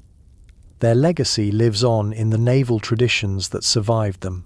The emphasis on seamanship and courage, the bonds between sailors that transcend rank and nationality, and the understanding that the sea is an enemy that must be respected even as it's conquered. They may not have changed the world in the ways their leaders intended, but they changed the men who served alongside them. The wooden ships and iron men of the 18th century were replaced by steel vessels and professional navies, but the essential nature of naval service remained the same. Men still went to sea in dangerous conditions, still faced enemy fire with courage, and still depended on their shipmates for survival. The improvements in technology, medicine, and living conditions that came later were built on the foundation of suffering that these earlier sailors endured. Their deaths weren't meaningless, even if the causes they died for were often questionable. They paved the way for better treatment of sailors and a more humane approach to naval warfare. The technology of suffering. The ships themselves were instruments of torment as much as weapons of war. Understanding the physical environment in which these men lived and fought helps explain why naval service was so devastating to both body and mind. Below decks, the air was thick with the smell of tar, bilge water, and unwashed bodies. In tropical climates, temperatures could reach over 100 degrees Fahrenheit in the lower decks, while in northern waters, men would wake to find ice formed on the inside of the hull. There was no escape from either extreme. The constant motion of the ship made even simple tasks dangerous. A sudden roll could send a man flying across the deck, while unexpected pitching could dash him against a cannon or bulkhead. Experienced sailors developed a peculiar rolling gait that helped them maintain balance, but newly pressed men were constantly bruised and battered as they learned to live on an unstable platform. Lighting was provided by candles and oil lamps, both of which were fire hazards on wooden ships. Most work below decks was done in near darkness, with men feeling their way through familiar spaces by touch. During battle, when all lights were extinguished to prevent fires, the gun decks became caverns of smoke and flame illuminated only by cannon flashes. The noise level on ships was extraordinary even during peaceful sailing. Rigging creaked and groaned under tension, blocks and tackle squealed as sails were adjusted, and the hull itself worked and flexed with every wave. During storms, the cacophony was deafening, while in battle it became literally impossible to communicate except by gesture. Sanitation facilities were primitive and often unusable in rough weather. The heads, located at the bow of the ship, consisted of wooden seats with holes cut in them, positioned over the water. In heavy seas, these facilities were unusable, and men had to relieve themselves wherever they could. The smell throughout the ship was consequently appalling. Fresh water was always a problem. Stored in wooden casks, it quickly became foul and slimy. In tropical climates, it would turn green with algae, while in cold climates it might freeze solid. Men learned to drink their water ration quickly before it became completely unpalatable, though it was never truly clean. The food was designed for preservation rather than nutrition or taste. Salt pork and beef were so heavily preserved that they had to be soaked for hours before cooking. Ship's biscuit was baked to be as hard as possible to prevent spoilage, often becoming so tough that it had to be broken with hammers. Weevils and other insects were accepted as normal protein supplements. Sleep was nearly impossible for many men. Hammocks were slung so close together that you could feel your neighbor's every movement. The constant noise, the ship's motion, and the cramped conditions meant that exhaustion was a chronic condition for most sailors. Many men learned to sleep standing up or while performing routine tasks. Clothing was another source of misery. Sailors wore the same clothes for months at a time, washing them occasionally in seawater that left them stiff with salt. In cold climates, wet clothes would freeze solid, while in the tropics they would rot from constant dampness. Most men owned only one complete outfit, which had to serve for all occasions. Privacy was non-existent. Men lived, worked, ate, and slept in constant view of their shipmates. Personal conversations were impossible, and private bodily functions had to be performed in public. This lack of privacy was particularly difficult for men who weren't accustomed to military life. The medical facilities were often worse than the conditions they were meant to treat. The sick bay was typically a corner of the lower deck with no fresh air and minimal equipment. Seriously, ill men often died more from the environment than from their diseases. Disease spread rapidly in the crowded, unsanitary conditions. Typhus, spread by body lice, could kill hundreds of men on a single voyage. Dysentery was endemic, while scurvy was so common that it was considered a normal part of naval service. Many ships lost more men to disease than to enemy action. The Admiral's view, command in hell. While common sailors bore the brunt of naval warfare's horrors, the officers who commanded them faced their own unique torments. The burden of command in 18th century naval warfare was crushing, both psychologically and professionally. Admirals and captains were responsible for the lives of hundreds or thousands of men, knowing that their decisions would determine who lived and who died. The weight of this responsibility was enormous, particularly when commanders had to order men into situations that were almost certainly fatal. The social isolation of command was intense. An admiral couldn't show doubt or fear to his subordinates, regardless of how he felt privately. He had to project confidence even when faced with impossible situations, maintain discipline even when his orders meant death for the men who obeyed them. Communication during battle was primitive and unreliable. Flag signals could be misunderstood or obscured by smoke, while messenger boats were easily sunk by enemy fire. Admirals often had no idea what was happening to parts of their fleet during crucial moments of battle. The political pressures on naval commanders were immense. They were expected to achieve decisive victories with inadequate resources, often while operating under conflicting orders from distant governments. Failure could mean court-martial, disgrace, and financial ruin, while success might only earn temporary respite from criticism. Many commanders struggled with the moral implications of their orders. They were required to enforce brutal discipline, order suicidal attacks, and sacrifice men's lives for strategic objectives that might prove worthless. Some officers broke under the strain, becoming either tyrannical martinets or paralyzed by indecision. The personal cost of command was high. Many admirals and captains died young from stress-related illnesses, while others turned to alcohol or became reclusive and paranoid. The constant pressure of life and death decisions took a toll that was rarely acknowledged or treated. Strategic planning was complicated by incomplete information and unreliable intelligence. Commanders had to make crucial decisions based on outdated reports, rumor, and guesswork. The consequences of miscalculation were measured in hundreds of lives and the fate of nations. The technical aspects of naval command required expertise in navigation, seamanship, gunnery, and logistics. A mistake in any of these areas could lead to disaster, yet commanders were expected to master them all while also handling the political and diplomatic aspects of their positions. Relationships with subordinate officers were delicate and crucial. A captain had to maintain authority while also inspiring loyalty and confidence. The wrong word or action could undermine morale and discipline, while excessive familiarity could lead to insubordination.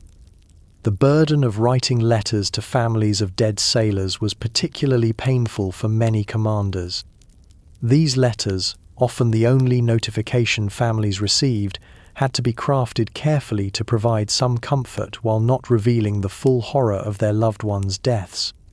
Some commanders became legendary for their ability to inspire men in desperate situations. Others were remembered for their tactical brilliance or their care for their crew's welfare. But many more were simply forgotten, having done their duty without distinction in a profession that demanded superhuman qualities.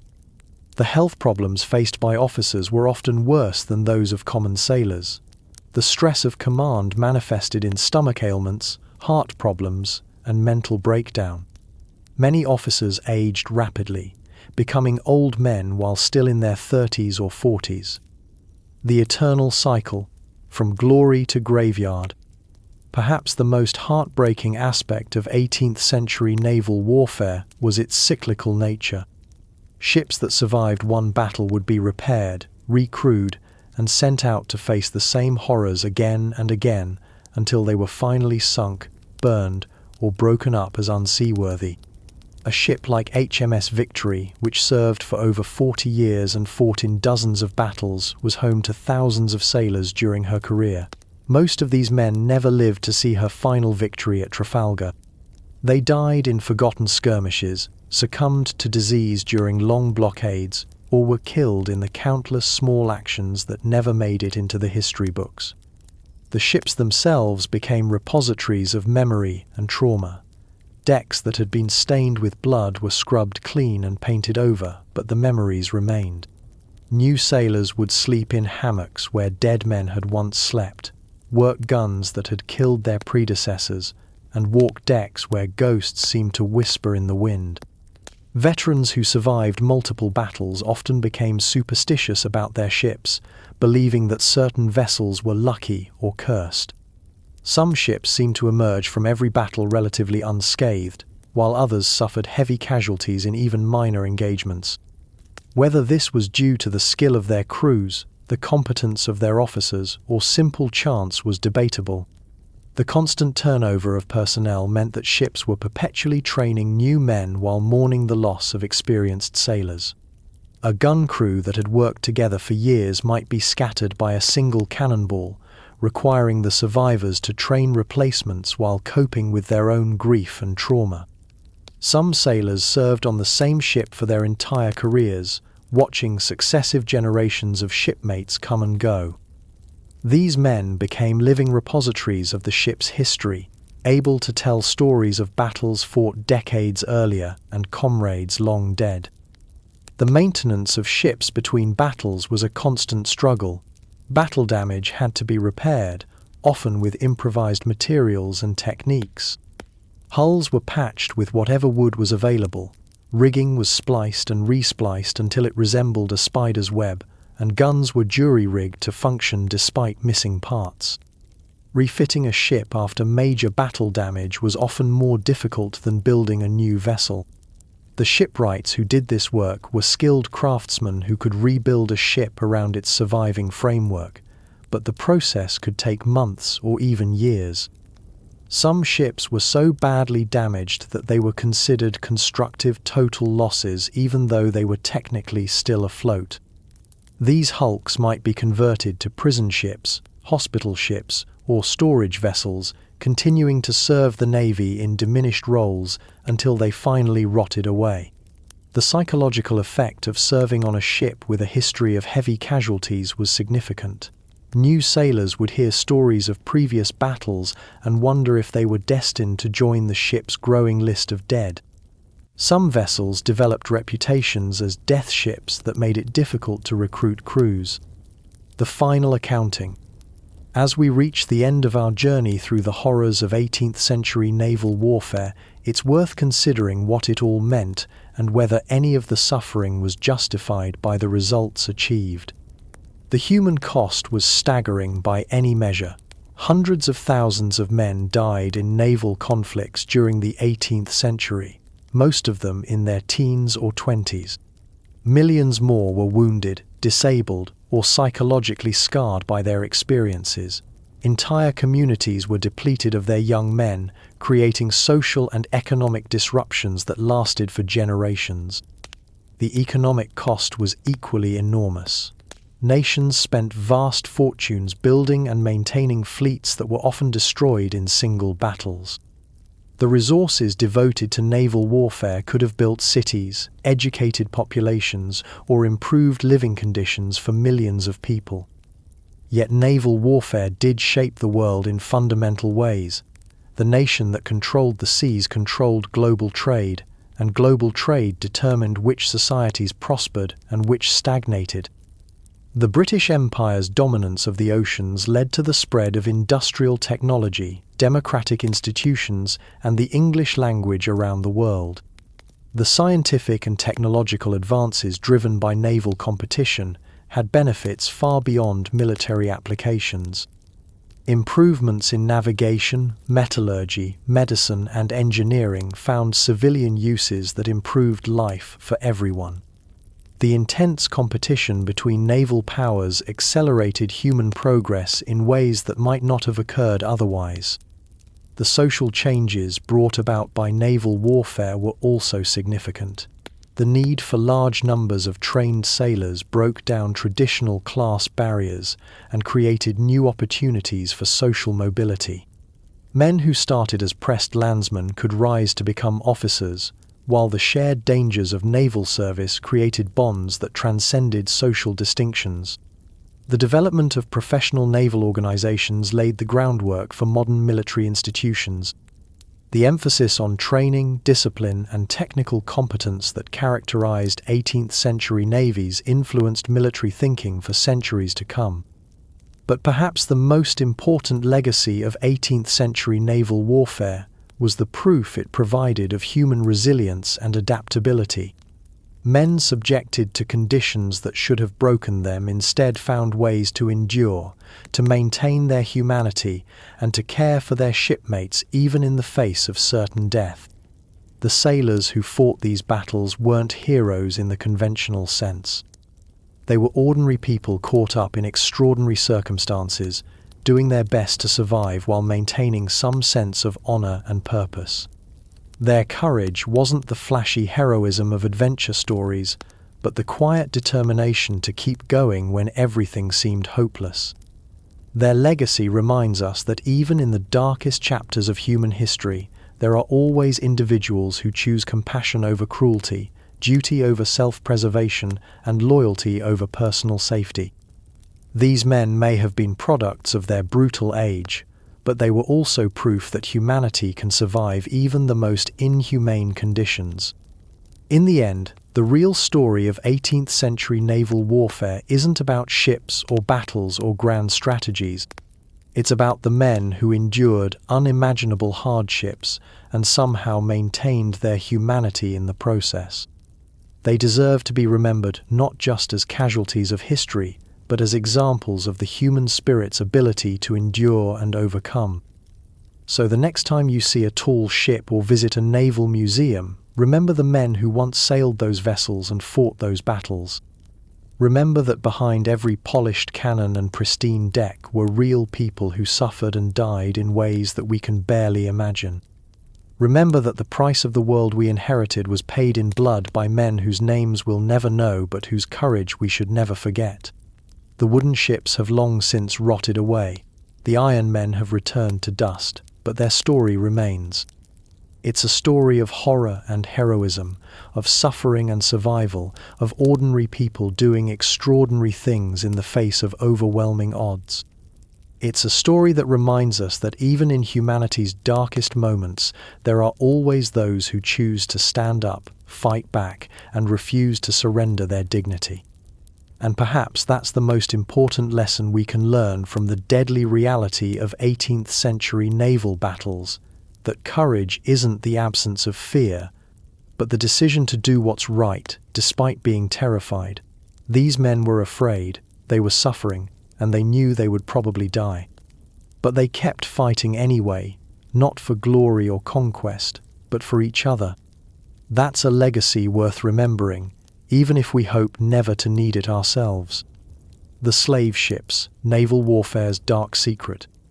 But there's another side to 18th century naval warfare that we haven't fully explored yet, one that makes the regular horrors of battle seem almost merciful by comparison. The slave trade was protected and enforced by naval power, and the ships that carried human cargo were often converted into warships when the need arose. Slave ships were floating concentration camps, designed to pack as many human beings as possible into the smallest space while keeping them alive just long enough to reach their destination.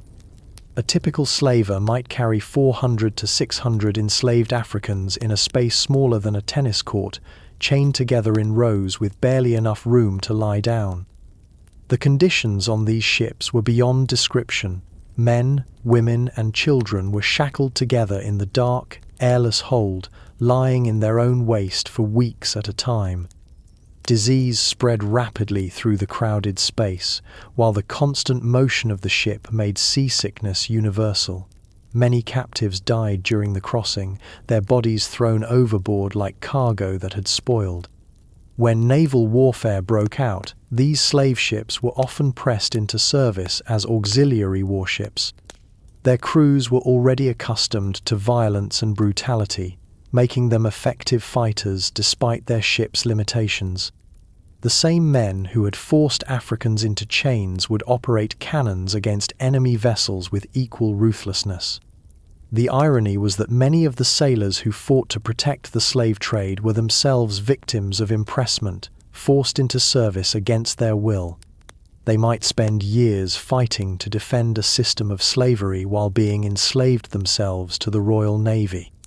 Naval officers often had financial interests in the slave trade, owning shares in slaving ventures or investing their prize money in plantation properties. This created a web of economic relationships that bound the Navy to the institution of slavery in ways that went far beyond simple military protection. The weapons used to suppress slave rebellions aboard ship were often the same ones used in naval combat. Cannons loaded with grapeshot could kill dozens of rebellious captives in an instant, while small arms were used to maintain discipline during the daily exercise periods when slaves were brought on deck. Some of the most brutal naval actions of the 18th century occurred when slave ships were attacked by pirates or enemy warships. Captains would sometimes murder their human cargo rather than let them fall into enemy hands, throwing hundreds of chained people overboard to drown. The psychological impact on sailors who participated in the slave trade was enormous. Many men who served on slavers became brutalized by the experience, losing their capacity for empathy or normal human emotion. Others were haunted by what they had witnessed and participated in, carrying the guilt for the rest of their lives. The medical facilities on slave ships were even worse than those on regular warships. Surgeons were expected to keep the human cargo alive and healthy enough to sell, but they often resorted to horrific treatments and experiments. Many of the brutal surgical techniques used in naval medicine were first developed on enslaved Africans who had no choice but to submit. The navigation routes used by slave ships often took them through pirate-infested waters, leading to naval battles that combined the horrors of regular warfare with the additional terror of fighting over human cargo. These battles were particularly vicious, as both sides knew that defeat might mean enslavement or death for the losing crew. The economic importance of the slave trade meant that it received naval protection even when resources were desperately needed elsewhere. Warships that could have been used to protect merchant convoys or attack enemy positions were instead assigned to escort slave ships or patrol the African coast. The development of faster, more heavily armed slave ships was driven by the same technological innovations that improved regular warships. The need to outrun naval patrols and fight off pirates led to advances in ship design and armament that were later applied to military vessels. Women at war, the hidden half of naval history. While official records barely mention them, women played crucial roles in 18th century naval warfare, often facing the same dangers as their male counterparts while receiving none of the recognition or protection that military status might have provided. Many women disguised themselves as men to serve aboard warships, motivated by poverty, adventure, or the desire to stay close to male relatives or lovers. These women learned to fight, climb rigging, and operate cannons just like their male shipmates, often serving for years without their true identity being discovered. The most famous of these was probably Hannah Snell, who served in the Royal Marines for several years, fighting in several major battles before revealing her true identity. But for every woman whose story was recorded, there were probably dozens whose deception was never discovered or acknowledged. Women who served as sailors faced unique dangers beyond those encountered by men. If their identity was discovered, they risked rape, abandonment in foreign ports, or summary execution for violating military regulations. They had to constantly maintain their disguise while performing physically demanding work under the scrutiny of hundreds of men. Some women served openly in specialized roles. Officers' wives sometimes accompanied their husbands on long voyages, bringing a touch of civilization to the harsh world of naval service. These women often assisted the ship's surgeon during battles, helping to treat wounded men and comfort the dying. Powder monkeys, the boys who carried gunpowder from the magazine to the guns during battle, were sometimes actually girls in disguise. These children, some as young as 8 or 9, faced the same dangers as adult sailors while earning a fraction of their pay. Women in naval ports led precarious lives, often dependent on the sailors who frequented their establishments. When fleets departed, these communities would be left without income, forcing many women into poverty or crime. The return of a fleet could bring prosperity, but also violence and disease. The wives and families of pressed men faced particular hardships. Their husbands and sons might disappear without warning, leaving families with no income and no idea when or if their men would return. Many women were forced into prostitution or crime to survive, while children were often left to fend for themselves. Naval battles sometimes involved the capture of ships carrying female passengers, creating complex situations regarding the treatment of non-combatant women. The laws of war were unclear about such cases, and women might find themselves prisoners, refugees, or worse, depending on the circumstances and the character of their captors. Some women gained fame as pirates or privateers, commanding their own vessels and fighting naval forces on equal terms. Anne Bonny and Mary Read were the most famous, but many others operated in the Caribbean and other waters, often proving as ruthless and effective as their male counterparts. The medical care available to women during naval conflicts was generally inferior to that provided to men. Female prisoners or passengers might receive no medical attention at all, while women serving in disguise had to hide injuries that might reveal their true identity. The psychological impact of naval warfare on women was rarely acknowledged or treated. Wives who lost husbands to impressment or battle were expected to simply accept their fate and find new ways to survive. The trauma experienced by women who witnessed naval battles or survived ship sinkings went unrecognized and untreated. Women working in naval yards and supply facilities faced dangerous conditions while supporting the war effort. They manufactured gunpowder, sewed sails, and performed other essential tasks while dealing with the constant threat of explosions, fires, and industrial accidents. The children of war, young lives in naval hell. Perhaps no aspect of 18th century naval warfare is more disturbing than the involvement of children. Boys as young as 6 or 7 served aboard warships, facing the same dangers as adult sailors while being even less equipped to handle the physical and psychological trauma. These ship's boys, or powder monkeys as they were often called, performed essential functions during battle. They carried gunpowder from the magazine to the guns, often running through smoke-filled passages while cannonballs flew overhead. Their small size made them ideal for crawling through damaged rigging or squeezing into tight spaces to make repairs. The recruitment of children for naval service was both voluntary and involuntary. Some boys were apprenticed to the Navy by their families, who saw military service as a way to provide their children with steady food and a chance to learn a trade. Others were essentially sold to recruiting officers by parents who couldn't afford to feed them.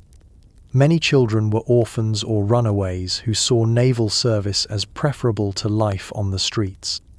They were often recruited by press gangs along with adult men, though officially the Navy claimed not to press children under a certain age.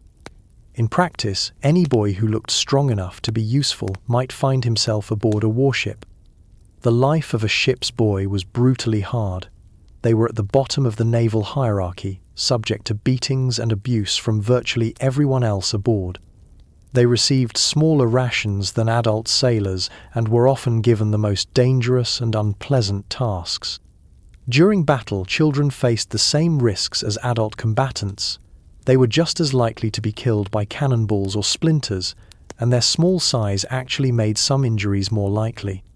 A splinter that might wound an adult could easily kill a child, while the concussion from cannon fire was particularly damaging to developing bodies.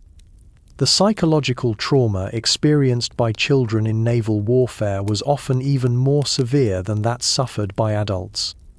Young minds were less equipped to process the horror they witnessed, and many children developed severe mental problems that affected them for the rest of their lives. Some children thrived in the harsh environment of naval service, developing the skills and toughness needed to survive and even prosper. These boys often became career sailors, rising through the ranks to become petty officers or even commissioned officers. But for every success story, there were many more children who were broken by the experience. The education available to children aboard ship was minimal and haphazard.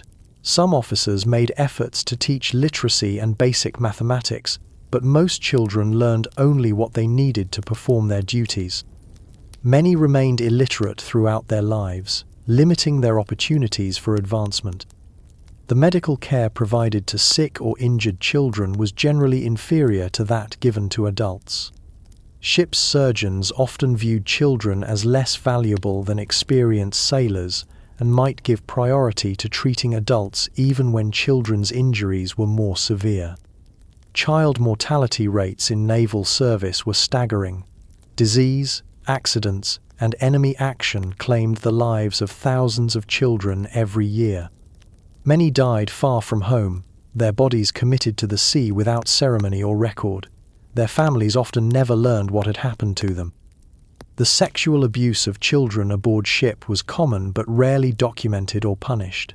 Young boys were vulnerable to predation by older sailors and officers, with little recourse or protection available. The isolated environment of ships made such abuse easier to conceal and harder to prevent. Some children adapted to naval life by becoming as brutal and callous as the adults around them. They learned to use violence to protect themselves and might become abusers themselves as they grew older. The cycle of brutality was perpetuated through each generation of child sailors. The skills learned by children in naval service were often useful in civilian life, but the psychological damage frequently outweighed any practical benefits. Many former ship's boys struggled to adapt to normal society, having been shaped by an environment of constant violence and deprivation. The floating prisons, hospital ships, and their horrors. When sailors were too badly wounded to remain with their ships, they were often transferred to hospital ships, floating medical facilities that were supposed to provide specialized care for the sick and injured. In reality, these vessels were often worse than the warships they had left behind. Hospital ships were typically old, worn-out warships that had been stripped of their guns and converted for medical use. They retained all the structural problems of aged vessels, including leaky hulls, poor ventilation, and inadequate sanitation, while adding the new problems created by concentrating hundreds of sick and wounded men in one location. The medical staff aboard hospital ships was often even less qualified than regular ship surgeons. These positions were frequently filled by doctors who had failed in civilian practice or had been dismissed from other naval positions for incompetence or misconduct. Some were little better than butchers, performing unnecessary amputations and treatments that caused more harm than good. The conditions aboard hospital ships were horrific by any standard. Wounded men lay in their own filth, often without proper bedding or blankets. The air was thick with the smell of infected wounds, human waste, and decay. Disease spread rapidly through the crowded wards, often killing men who might have survived their original injuries. Pain relief was minimal or non-existent. Laudanum and alcohol were sometimes available, but supplies were often inadequate and might be withheld as punishment for perceived misconduct. Many men suffered in agony for weeks or months before finally succumbing to their injuries or infections. The surgical procedures performed aboard hospital ships were brutal even by 18th century standards. Amputations were common and were often performed without adequate anesthesia or sterile conditions. Many patients died from shock or infection rather than their original wounds. The psychological care of patients was non-existent. Men suffering from what we would now recognize as post-traumatic stress disorder were often considered malingerers or cowards. They might be beaten or denied medical care as punishment for their perceived weakness. Some hospital ships developed reputations as death ships, where men were sent to die rather than to recover. The mortality rates aboard some of these vessels approached 50%, making them more dangerous than many battles. Sailors often preferred to remain with their ships rather than be transferred to hospital ships, even when they desperately needed medical care. The disposal of the dead aboard hospital ships was often handled carelessly. Bodies might be thrown overboard without ceremony or proper identification, making it impossible for families to learn the fate of their loved ones. Mass graves in foreign ports were common, with dozens of bodies buried together without individual markers. The supplies and equipment aboard hospital ships were often inadequate or obsolete. Bandages might be reused without washing, surgical instruments were rarely cleaned properly, and medicines were often spoiled or adulterated. The lack of proper equipment made effective treatment impossible even when competent medical staff were available. Some hospital ships were used as dumping grounds for men who were considered unfit for further service. These included not only the physically disabled but also men who had been broken mentally by their experiences. Such men might spend years aboard hospital ships, neither recovering nor dying, simply existing in limbo. The administration of hospital ships was often corrupt, with supplies being stolen and sold for personal profit. Food intended for patients might be diverted to the black market, while medicines and equipment disappeared into private hands. Patients suffered while their supposed caregivers enriched themselves. The living conditions aboard hospital ships were so bad that recovery was often impossible regardless of the quality of medical care. Men who might have healed from their wounds in a clean, well-ventilated environment instead developed new illnesses from the toxic conditions aboard ship. The economics of suffering, profiteering from naval war. Behind the noble rhetoric of patriotism and honor that surrounded 18th century naval warfare lay a complex web of economic interests that profited from human suffering on an enormous scale. Understanding these financial motivations helps explain why these conflicts were so persistent and brutal. Shipbuilders made enormous profits from naval construction contracts, often delivering vessels that were overpriced and underbuilt. The corruption in naval procurement was legendary, with contractors bribing officials to accept substandard materials and workmanship. Ships that should have lasted decades might fall apart within years, requiring expensive repairs or complete replacement. The suppliers of naval stores, everything from rope and canvas to food and gunpowder, formed cartels that manipulated prices and quality to maximize profits. Sailors might receive rotten food and defective equipment, while contractors grew wealthy from government contracts that paid premium prices for inferior goods. Medical suppliers were particularly corrupt, often providing spoiled medicines and obsolete equipment to naval hospitals and ships.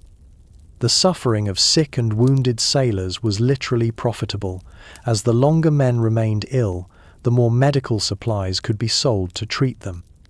Prize agents, who handled the sale of captured ships and cargo, often cheated both the government and the sailors who had risked their lives to capture the prizes.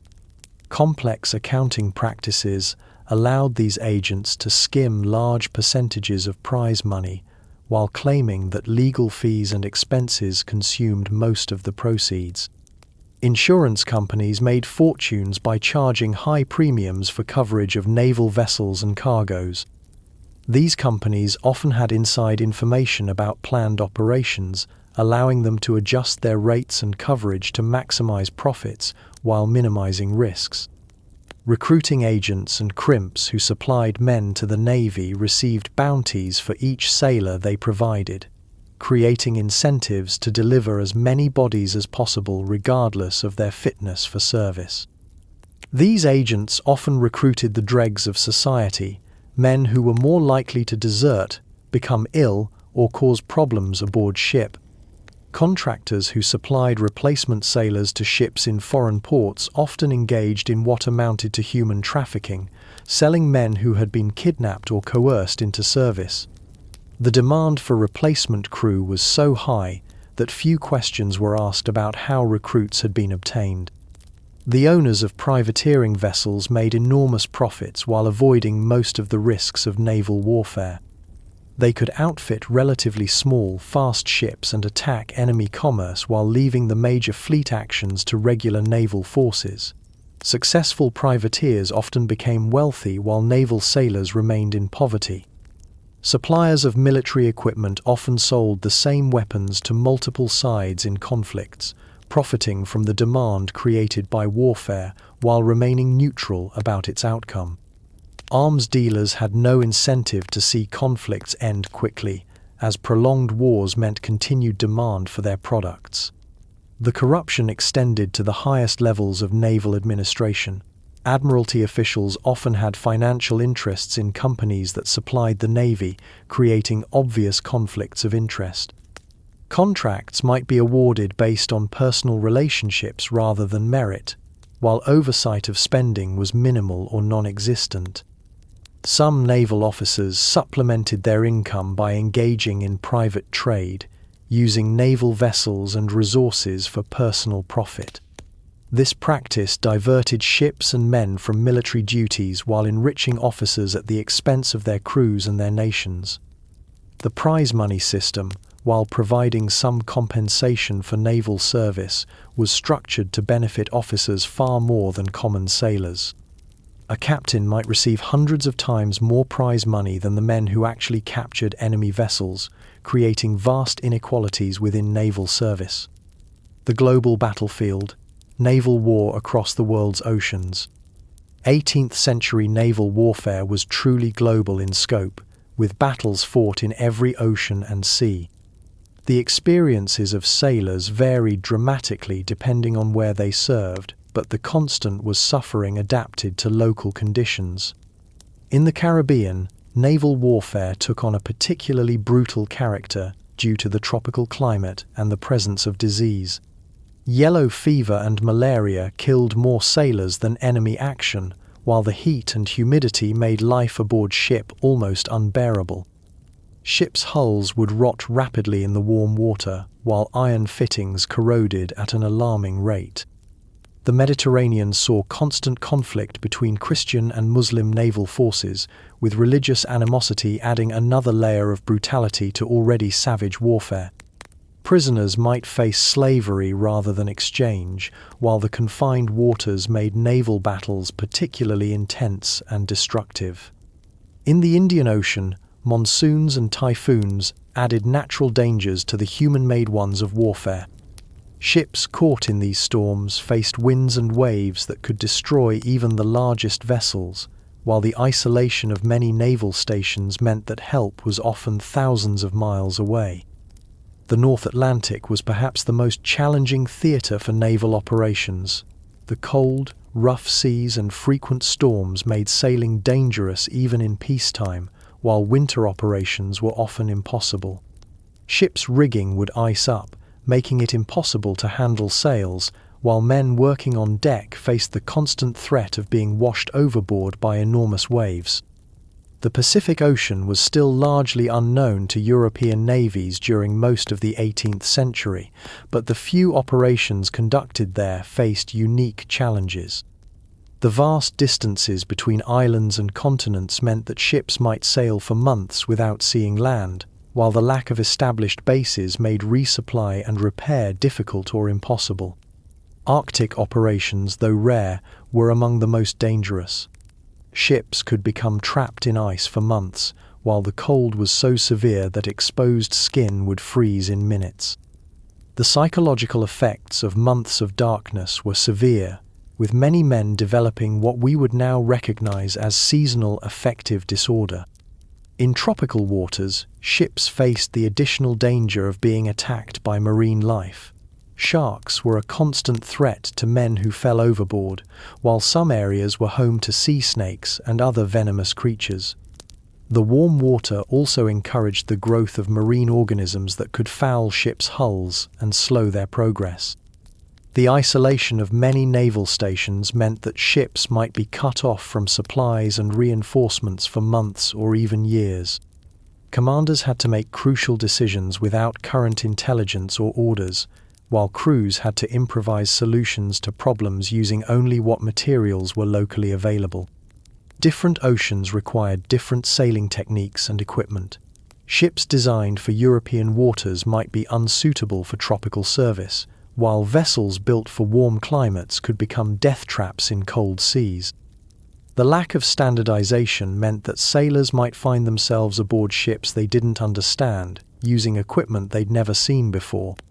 The prevalence of piracy in some waters added another danger to naval operations. Pirates often had intimate knowledge of local conditions and could use this advantage to attack naval vessels. The line between legitimate naval operations and piracy was often blurred, particularly in colonial waters where different European powers contested control. Navigation in unfamiliar waters was extremely dangerous, with inaccurate charts and poorly understood currents causing many shipwrecks. Local pilots might be unreliable or unavailable, forcing naval commanders to navigate by guesswork in dangerous waters. The long peace. What happened when the wars ended? When naval wars finally ended, the aftermath was often as traumatic as the conflicts themselves. Thousands of sailors who had known no other life suddenly found themselves unemployed and unwanted, while nations struggled to deal with the human and financial costs of their military adventures. Demobilization was typically swift and brutal. Ships were paid off and their crews discharged with little ceremony or support. Men who had served for years or even decades might be turned out with nothing more than their final pay and the clothes on their backs.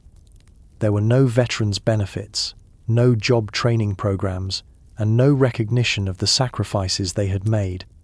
Many former sailors found it difficult or impossible to adapt to civilian life. Years of rigid naval discipline had left them unfit for the flexibility required in most civilian occupations, while the skills they had learned at sea were often useless on land. The psychological trauma of their service made it hard for many to form normal relationships or hold steady employment. The flooding of the job market with unemployed sailors often led to social unrest. Men who had been trained to use violence found themselves destitute and desperate, leading to increases in crime and disorder. Some turned to smuggling or piracy, using their naval skills for illegal purposes. Former naval officers faced their own challenges in adapting to peacetime. Many had spent their entire adult lives in military service and had no other skills or connections. The rigid hierarchy of naval service didn't translate well to civilian society, and many officers found themselves unemployed and unemployable. The naval infrastructure built during wartime often fell into decay during peace. Shipyards closed, naval bases were abandoned, and the industrial capacity that had supported naval warfare was allowed to deteriorate. This pattern of boom and bust was economically wasteful and socially destructive. Some former sailors found employment in merchant shipping, but the transition wasn't always smooth. Merchant service operated under different rules and expectations, and many naval veterans found it difficult to adapt to the more relaxed discipline and different working conditions. The medical problems that many sailors had developed during their service continued to plague them in civilian life. Men who had been injured in battle or damaged by disease often found themselves unable to work, with no support system to help them survive. Many became beggars or died in poverty. The psychological wounds of naval service often manifested years after the conflicts ended.